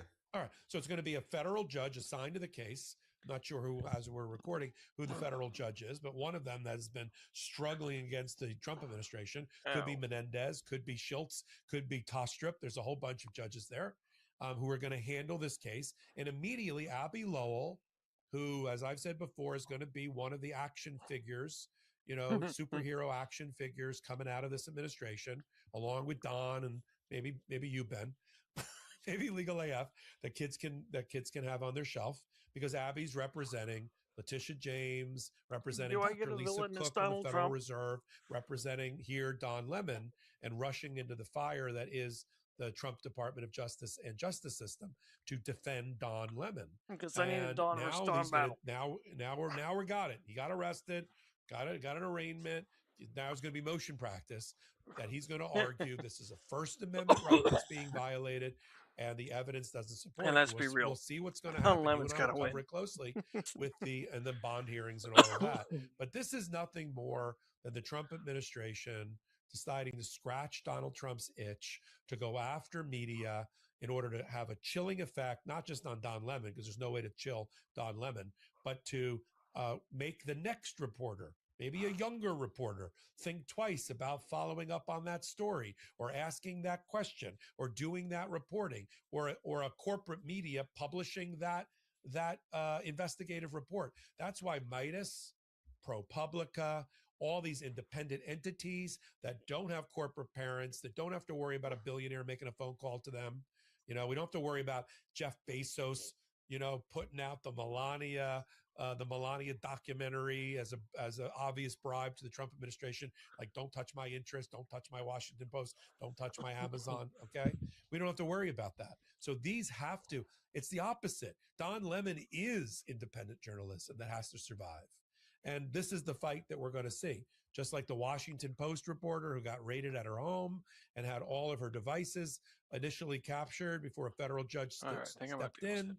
This is what they're trying to do. Look at the puppet theater that you and I report on every day. That is the press secretary's daily briefing. Or the other one we don't cover as much, but we should, which is the Pentagon briefing. It is now just filled with a bunch of right-wing social media influencers. Riley Gaines, the swimmer who's against all transgender rights, is now in the White House briefing room throwing softball pieces of birthday cake at Carolyn Levitt. And the two of them, I almost vomited watching the two of them in action. Oh, Riley Gaines, nice to have you here. You get the first question. First, I want to say how you're going to be a girl mom. And I'm like, what are we doing? And then the Pentagon's even worse, because they've decredentialed any legitimate reporter. And now you've got people like Laura Loomer at the Pentagon briefing, because this is what Donald Trump wants. And we have to be leading from the front, not from behind, as independent journalists. I didn't get backed off. I didn't get chilled because of what happened to Don Lemon. I know you didn't. I know our networks and channels didn't. It redoubled our efforts to get on the air against all of the weight of the Trump administration. If anything, to your point, it motivated us more, and it shows the necessity of independent media right now. And as I've said before, like on this episode, I hope when you look back at it, there's really nothing that I think I said that was, oh, that should be the Democrats' position, or that's a Republican position, or that's an independent position. To me, this is a law and order show. And that means actually enforcing the laws, making sure they're faithfully executed, and calling out the facts, where Howard Lutnick says, I never met with Jeffrey Epstein since 2000. And then he clearly did. That's disqualifying. Where Elon Musk Stream Elements says, find me in other places: Discord, Twitter, YouTube, Steam, Xbox, and PlayStation. Old Mage Guy on TikTok as Mage. It's a very simple moral question. In addition to a legal one, it's a moral question also. Who are we as a society? When ICE and Border Patrol, Gestapo are torturing, terrorizing, killing, we see it. We see it. I know that's not good. I don't have to formulate a political opinion. I could form a moral opinion as well. And I want the law to reflect our values of a society when crimes are being committed. And if ICE and Border Patrol are engaged in criminality and terrorism, they need to be held accountable. There shouldn't be discussions about funding them more. The discussion should be about what can we do to prosecute these criminals. That's what we should be talking about. And I think the frustration we see from Judge Shilts, Popok, and I'll let you leave this episode on this, is here's this George W. Bush judge, the chief judge, I might add, of Minneapolis, who is a major member of the conservative bar, somebody who you would, someone who clerked for Justice Scalia, someone whose life was as conservative as a jurist as, you can be, and this would be someone that you and I at law school, Popok, used to have good faith debates and discussions with about views, about textualism, originalism, states' rights, different amendments, but we would ultimately try to reach solutions that were to the benefit of the country, but we would have legitimate good faith arguments. But now the conservative movement is co-opted, and it is just a MAGA cult. And this Judge Shilts, this chief judge in Minneapolis, he's out there basically saying, almost feeling alone and isolated right now, with all these other judges, but he's under attack from MAGA because he's just saying our orders are being violated, that the Trump regime is not using warrants, that they're not giving bond hearings, that they are violating the Constitution every single day. Judge Shilts wrote a letter to the 8th Circuit Court of Appeals when the Trump regime tried to do an end run around the district court and file a mandamus petition against Judge Shilts and not serve the document on him so he could read it. He's like, I have to send you a letter, 8th Circuit, because the Justice Department didn't even serve me with their filing right now. And so I don't even know what they're trying to say, other than I want to be clear that this Justice Department is rogue and they're engaged in conduct that I've never seen in my judicial career. That's a George W. Bush, as conservative as a judge, saying that. Judge Ludig, who appears often on Legal AF and who you and I have become great friends with over the years. I mean, this is someone who was, in line to be on the Supreme Court, and his clerks often became the top judges across the country, and he was a right-wing conservative, and now he's like, that doesn't exist anymore. It's co-opted by MAGA. And, at some point, Popok, we just have to recognize and call out that we're not in a constitutional crisis. We're past that. We are in an authoritarianism era. That's how this will be known in United States history. And the question is, can we get out of it? A major part of it's independent media. Another major part of it's going to be the incredible groups on the ground peacefully protesting the authoritarian tactics, the movement of protesters continuing to grow, people putting pressure on our lawmakers, people showing real people power because our institutions have failed, our politicians have failed, and it's for the people right now to take control and to push back. And that's what's happening right now. I'll give you the final word, though, Popok. No, I think look, if anybody you said people look back, they will find that me neither. I'm not pushing an agenda here. That's why I think we've been able to do this for almost 6 years. Is that we're authentic I couldn't keep this. This is not like Stephen Colbert acting like, when he had his original show, like acting like a right-wing pundit when he wasn't. No, this is us. This comes naturally to us because and I think people trust that and respect that because we're speaking from the heart, from our own experiences, and we're giving you our objective opinion and commentary based on years of legal experience. And, we have a very good track record, I believe. And yet when people leave our show, they leave it with hopefully new respect and new knowledge and new facts that they can use to do what we need them to do. It's not just about listening to us. It's about empowering our audience to go out into the marketplace of ideas, to go into the public square, whether that be social media, around your kitchen table, on, or literally on the streets, and express yourself with knowledge and to call out what we've seen and we know is the corrupt the instincts of the Trump administration, its Department of Justice, its FBI, and things at the intersection of law and politics. We want knowledge is power.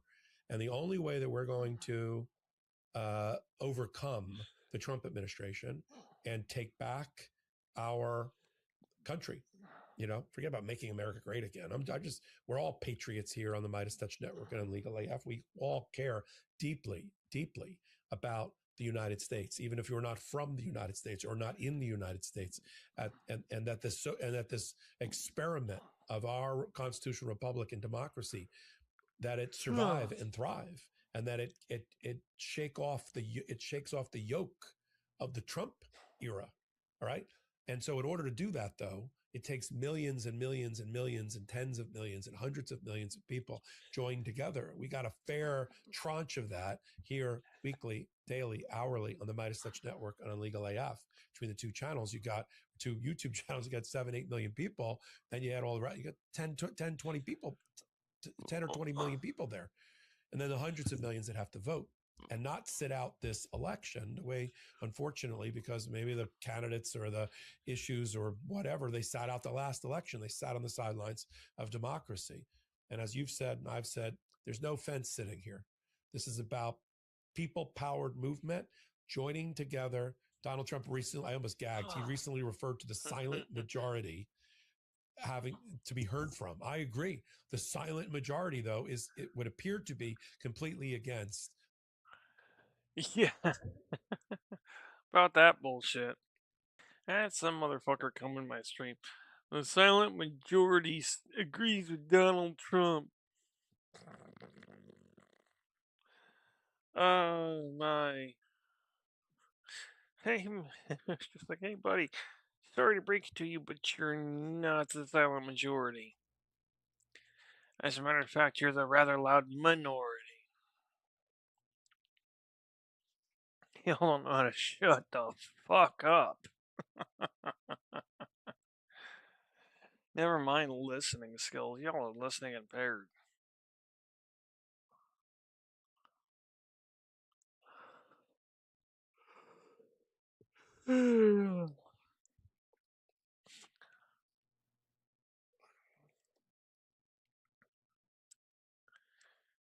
Y'all's hearing is and listening skills are so bad, you get hit by a fucking train that's sitting there blaring its horn 3 miles out.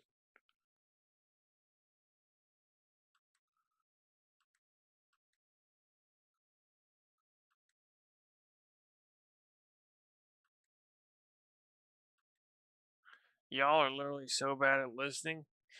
You say, I don't mind. Just ask my mama.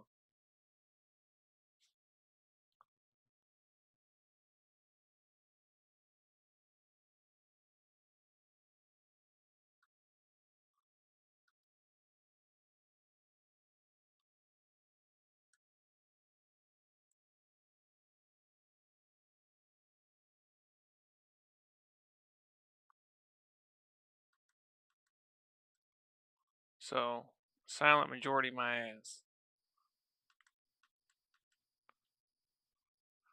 I know quieter farts.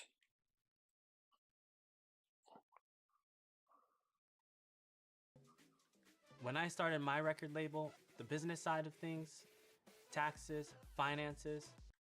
Donald Trump was panicking on Air Force One late last night as new revelations from the 3 million Epstein documents that were released are absolutely crushing him and his regime, exposing his entire cabal. Reminder, we still believe there may be as many as 20 million pages or about 3 to 5 million documents still being withheld that we believe is far more devastating than what's even been produced thus far. But what's been produced thus far is devastating. And also, the Trump regime did a horrible job redacting the names and faces of victims and survivors, further traumatizing them as well. I think it's important that we point that out. Now, while Donald Trump is on Air Force One, he's also panicking about the fact that late last night there was a special election held in Texas where we got the results late last night. Governor Abbott set this bizarre date for the special election to be on Saturday, January 31st.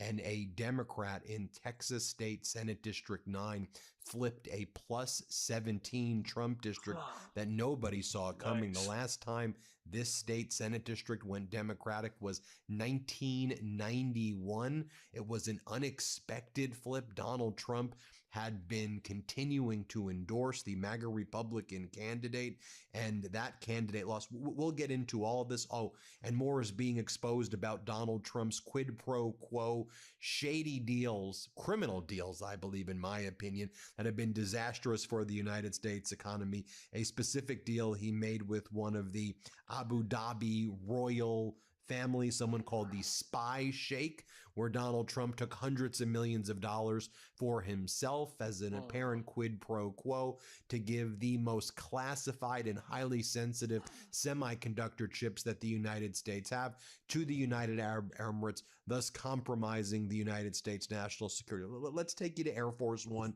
Late last night, Donald Trump was leaving some award event in Washington, D.C., flying to Palm Beach, flying to Mar-a-Lago, the situs of the crime where the sex trafficking was taking place. And I could say that definitively because Epstein used Mar-a-Lago as a location to sex traffic underage girls like Virginia Giuffre.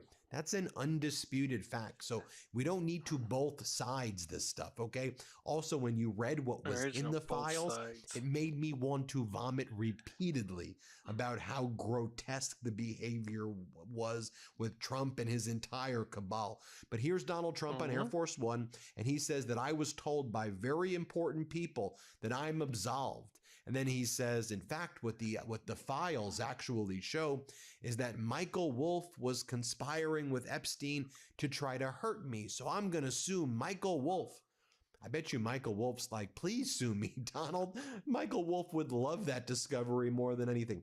Watch what Donald Trump said on Air Force One. Play this clip. I didn't see it myself, but I was told by some very important people that not only does it absolve me, it's the opposite of what people were hoping, you know, the radical left, that Wolff, who's a third-rate writer, was conspiring with Jeffrey Epstein to hurt me, politically or otherwise, and that came through loud and clear. So we'll probably sue Wolff on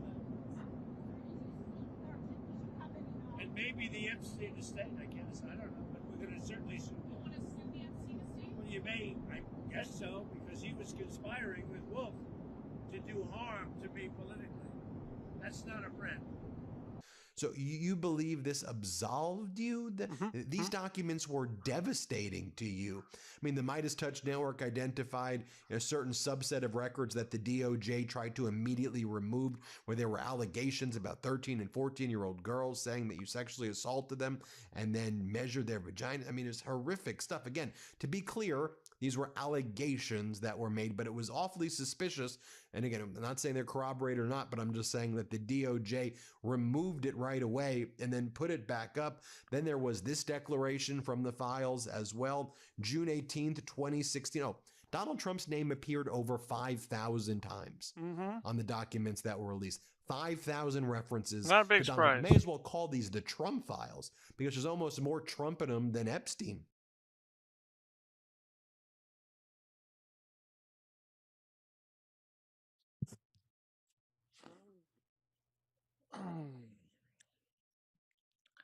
One of the people on X said that earlier on my group. I might have to just put a thing out there and be like, yo, whoever said it, bingo. Oh.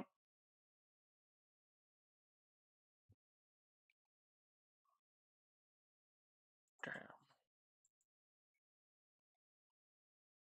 Or then maybe we got to update, fix it?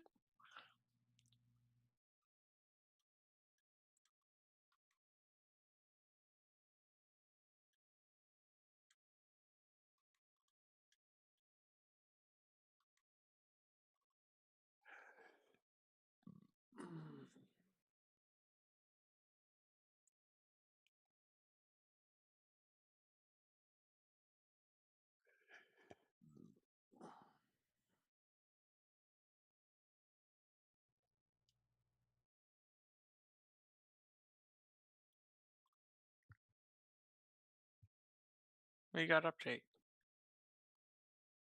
Maybe it fixed. Maybe not. I don't know yet. There's declarations like this. June 18th, 2016. Tiffany Doe. That's a pseudonym like Jane Doe. Tiffany Doe. This is June 18th, 2016. Here's what the declaration states. I personally witnessed defendant Donald Trump telling the plaintiff that she shouldn't ever say anything if she didn't want to disappear like the 12-year-old female and that he was capable of having her whole family killed.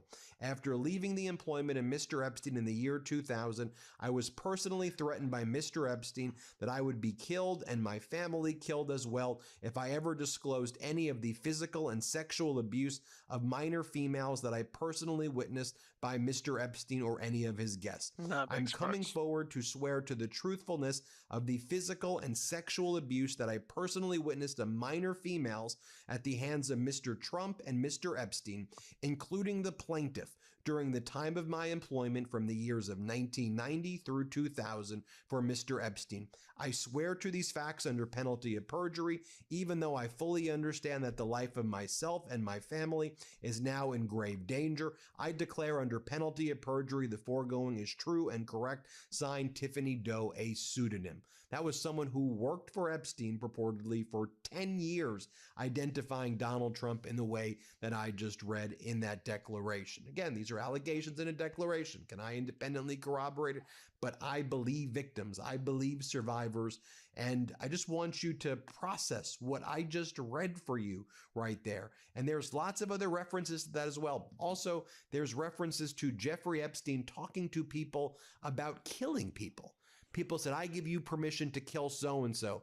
And then they seemed to have a code word where Epstein would go, oh, you mean whoops? Whoops. And that seemed to be signifying like killing people. I'm going to do a whole other video about some of the additional secrets from the Epstein files that I reviewed. Look for that this morning. I'm going to be posting it here on our YouTube site. Oh, by the way, while you're here, subscribe to our YouTube channel. Help us get to 6 million subscribers. We're on our way to 6 million subscribers. And also go to our Substack, MidasPlus.com, where we have a lot of other content and we posted stuff that the DOJ does not want you to see there regarding the Epstein files. All right, let's talk about more what went down on this Air Force One panic trip of Donald Trump as he's heading to Palm Beach.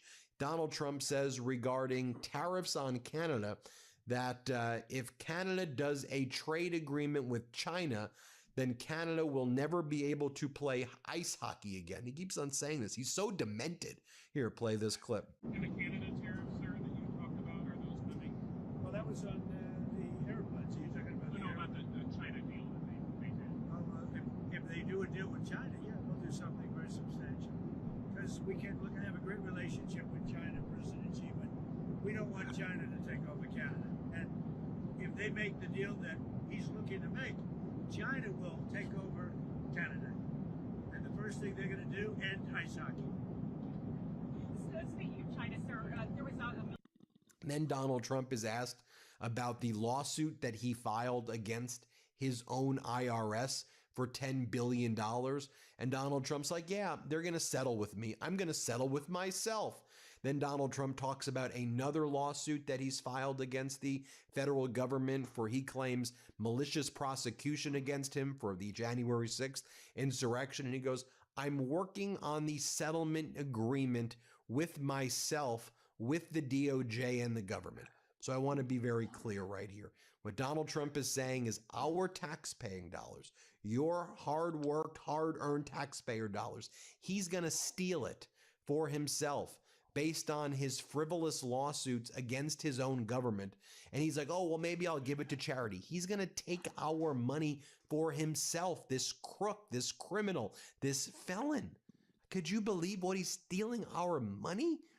He's entering into, he's suing the government himself, and he's having Pam Bondi and Treasury Secretary Scott Bessent enter into settlement agreements with him? Have you ever heard of anything more traitorous? And oh yes, maybe the fact that he has a photo of himself and Vladimir Putin in the Oval Office West Wing. Maybe because he's doing deals with United Arab Emirates and Saudi Arabia and other Middle East countries, giving them our classified technology so he can do personal deals with his company like World Liberty Financial. Anyway, here's what he says on Air Force One about settling with his own IRS. Play this clip.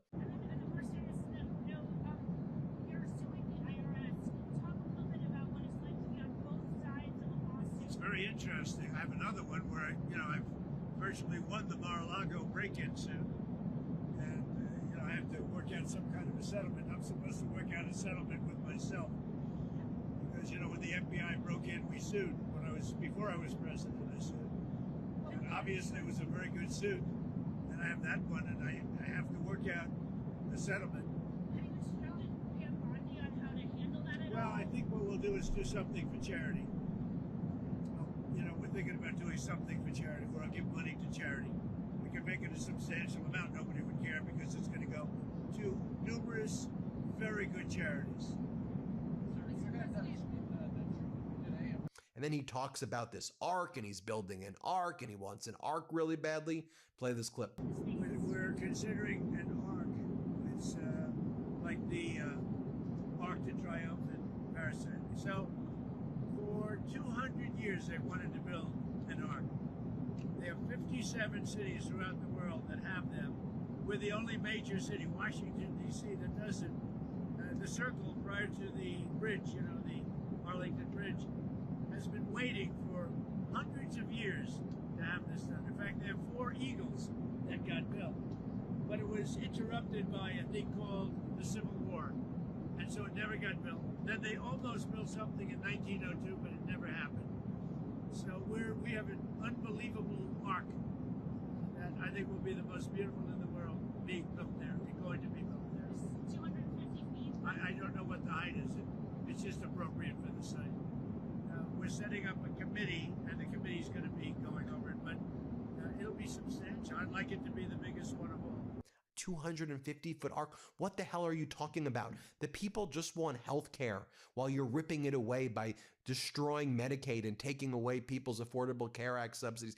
People want to be able to afford a home and be able to pay their rent, and when they work a job, to be paid with dignity and not be psychologically tortured living paycheck to paycheck if they're fortunate enough to have a paycheck, and not have masked ICE and Border Patrol Gestapo roaming the streets and killing us and killing Americans and killing people in this country. No one golden freaking arches or settlements with yourself. What is wrong with this demented regime? It's Donald Trump and this whole cabal. It's people who hung out around Epstein running the freaking government right now like the predatorial cabal that they are. Then there was this post from Donald Trump where he said that if people protest and kick the headlights of our cars, they will suffer a consequence equal or greater. And then he was asked, like, you posted about people protesting that they're going to suffer consequences. What are you talking about? Here, play this clip. Mr. President, back to your post on ICE protests. What did you mean when you said people will suffer an equal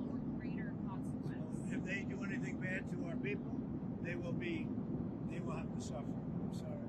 If they start spitting in people's faces, punching our people, punching our soldiers, our patriots, they will get taken care of in at least an equal way. They're not going to do that. Like, you see it, the way they treat our people. Oh, and then Donald Trump was asked about Don Lemon. I'll show you this right here. No, I don't know anything about the Don Lemon thing, but he's a sleazebag. He's a washout. Probably, from his standpoint, the best thing that could happen to him, he's getting, he had no viewers. He was a failure. He was a failed host. And now he's in the news. I didn't know anything about it.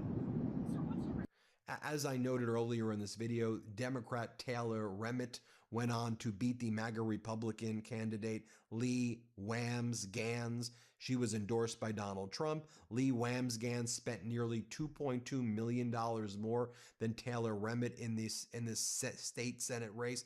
It was a plus 17 Trump district. Democrats flipped it. Incredible stuff right there. Oh, and then Democrat Christian Menefee won the special election for Texas's 18th congressional district. That one was expected, but that further narrows the GOP's slim majority in the House. And just some other grotesque photos from the Epstein document dump. Brett Ratner, who was the director of Melania. There's Prince Andrew right there. No longer Prince Andrew, we should say. Just gross stuff. I mean, you have former Trumper Ryan Garcia, professional boxer, says, "This is my public declaration and announcement. I'm reclining." I think he means I'm rescinding. I'm reclining my past support for Donald Trump. Anyone that was involved in anything to do with the island and what they were doing, I just can't support anyway. Children need to be protected. Everyone knew better. Fuck that, justice for all. Sean Ryan, one of the most popular right-wing podcasters out there, says, "Our government has fallen to fraud, foreign and domestic. They lied to us all while enabling the rape of our children. This is what we fought for. Have you ever heard of a shell company? We are a shell country." Dan Bilzeri, another right-wing influencer guy. "The Epstein files are a Democrat hoax. Trump is such a piece of shit for gaslighting us to protect pedophiles." It's not a hoax. How dare you say that, Donald Trump? There you have it, folks. We'll keep you posted every step of the way. Hit subscribe. Help us get to 6 million, and thanks for watching. New Midas merch. Head to store.midastouch.com today and get yourself the best pro-democracy gear and show your support. That's store.midastouch.com.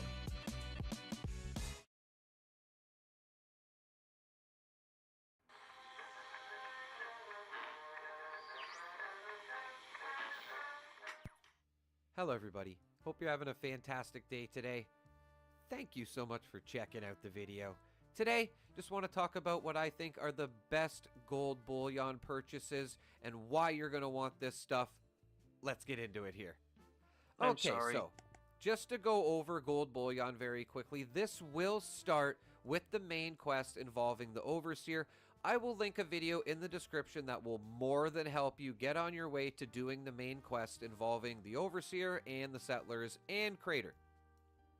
Now, another thing to point out is that you will get treasury notes from doing public events, specifically ones with the exclamation mark in it. So you're going to want to be doing these as much as you can and going to these gold press machines and trading in your treasury notes. You can trade up to 40 a day to get 400 gold bullion and double if it is that type of weekend. Sometimes they have a gold rush weekend, you can get 800, and these are all over the map, including at Crater and at Foundation. So just keep that in mind. You want to make sure you're getting as much gold bullion as possible because you're going to want this stuff probably. Now, also to talk about the reputation, you may have to have a certain reputation level in order to purchase this stuff. I will link a video in the description that will help you get your rep up as fast as possible, and I'll also let you know what your rep needs to be in order to purchase this stuff. Now, let's talk about where you're going to be purchasing this stuff.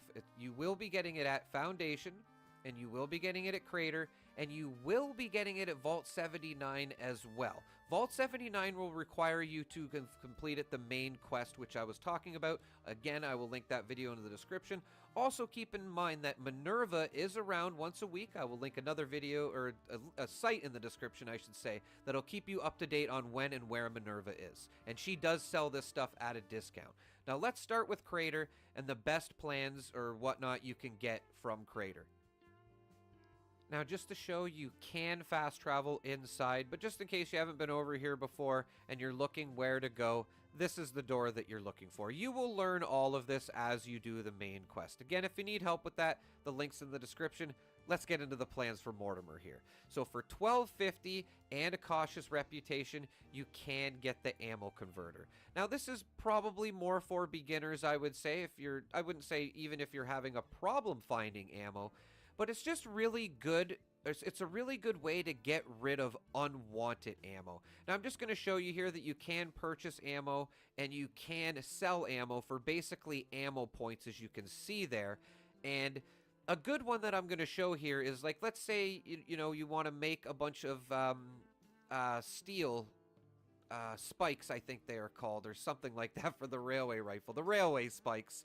It's very easy to make it. It's only steel, and you can make a bunch of these and then sell them and then get a bunch of points in order to buy maybe a more expensive ammo like I do here. You can see I sell a bunch to get over that 10,000 mark because I know that I can get a certain amount of flamer fuel for the 10,000 points. So basically, it's just a good way to get rid of unwanted ammo. It can be a little bit tedious in this menu, I will admit, but it's definitely worth it if you're trying to get some ammo, especially if you have a bunch of unwanted ammo. You can see here I am getting, I think, 2,000 fuel for 10,000 points. And you can see it really didn't take a lot of railway spikes in order to get those points. And it's just steel. Steel's probably one of the easiest things to get in the game. But of course you can trade whatever you want. I just use that for an example. We have the Derby machine as well. 1250 bullion with a cautious reputation. Not like the most extravagant thing. All it really does is just give you a little bit of extra intelligence. So if you're trying to rank up a little bit quicker, I just feel like this should have been in the video. It's very easy to have at your camp. You just walk up to it, hit it, and you will see you will get a little bit of an intelligence boost. Now, onto the popcorn machine. 1250, cautious reputation as well. Again, not like one of the amazing things that we're going to see a little later on in the video, but it's just very good to have, especially with your daily challenges. Popcorn does count as pre-war food, if you're wondering, and there seems to be always challenges where you have to collect pre-war food or eat pre-war food. The popcorn machine is just awesome for that. Now, onto the military cryo freezer. 1250, cautious reputation. This thing is awesome. It will pretty much make your food last forever. I know if you are switching between vaults and whatnot or camps, it can make your food degrade a bit. But for the most part, it pretty much makes your food last forever. A must camp object, in my opinion. Same thing with the company tea here. 1250, cautious reputation. Man, I don't know what I would do without company tea. Just to show you quickly here, this is me using VATS with it. You can see, like, it just keeps that AP going. That's basically what it's best for, and it even works if you are a carnivore. Works better if you're a herbivore, but still works if you're a carnivore. Definitely an awesome thing to have at your camp. For 1,000 gold bullion and neighborly reputation, we do have the Face Breaker. Now, this isn't a bad weapon, don't get me wrong, but the reason you would want this weapon is because you can craft a bunch of them in order to learn the Furious effect, the power attack damage and the strength effect as well. But of course, I would think a lot of people are after that Furious effect. If you have Super Duper on, it will help when crafting them as well. And yes, it's fun to punch people in the face with it as well. On to the Armco ammo machine, 750 Ally. I remember when this came out, I was so excited to get it. It is nothing really that special. It does collect ammo of your choice. Unfortunately, it doesn't collect ultrasight ammo, which would be really cool if it did, but it's just another cool camp object to have at your camp, especially if you're, a bit of a newer player and you need a little extra ammo. Now we have the Cremator, 750 Ally as well. This weapon is an absolute beast. I have to admit, I don't use it a lot, and I just used a regular one for the video here, but look at the damage it's doing just being a regular one. Not to mention you can change the color of the ammo. Very cool weapon. Definitely had to have it on the list. At 750, we have the Beast Gauss minigun. Looks like we're not getting a nerf like we were supposed to, so this weapon should still be good after this video. I was a little bit worried about talking about this weapon, but wanted to include it. But recently we heard the buff is the nerf isn't going to happen, and this still is going to be one of the best weapons in the game, and as it should be. It is not exactly easy to get this at Ally Reputation, and just to show you the one that I'm using in the video in case you want to get similar results. Now, on to the Tesla Cannon 750 Ally. A very fun weapon, and this thing has tons of attachments on it. You can literally play how you want. Myself being a critical build, I just found it's a really good one-shot sniper, really, if you're just taking out medium enemies with, like, a medium health, I would say. Has no problem one-shotting them in the head. The accuracy seems really good, and the range is really good as well.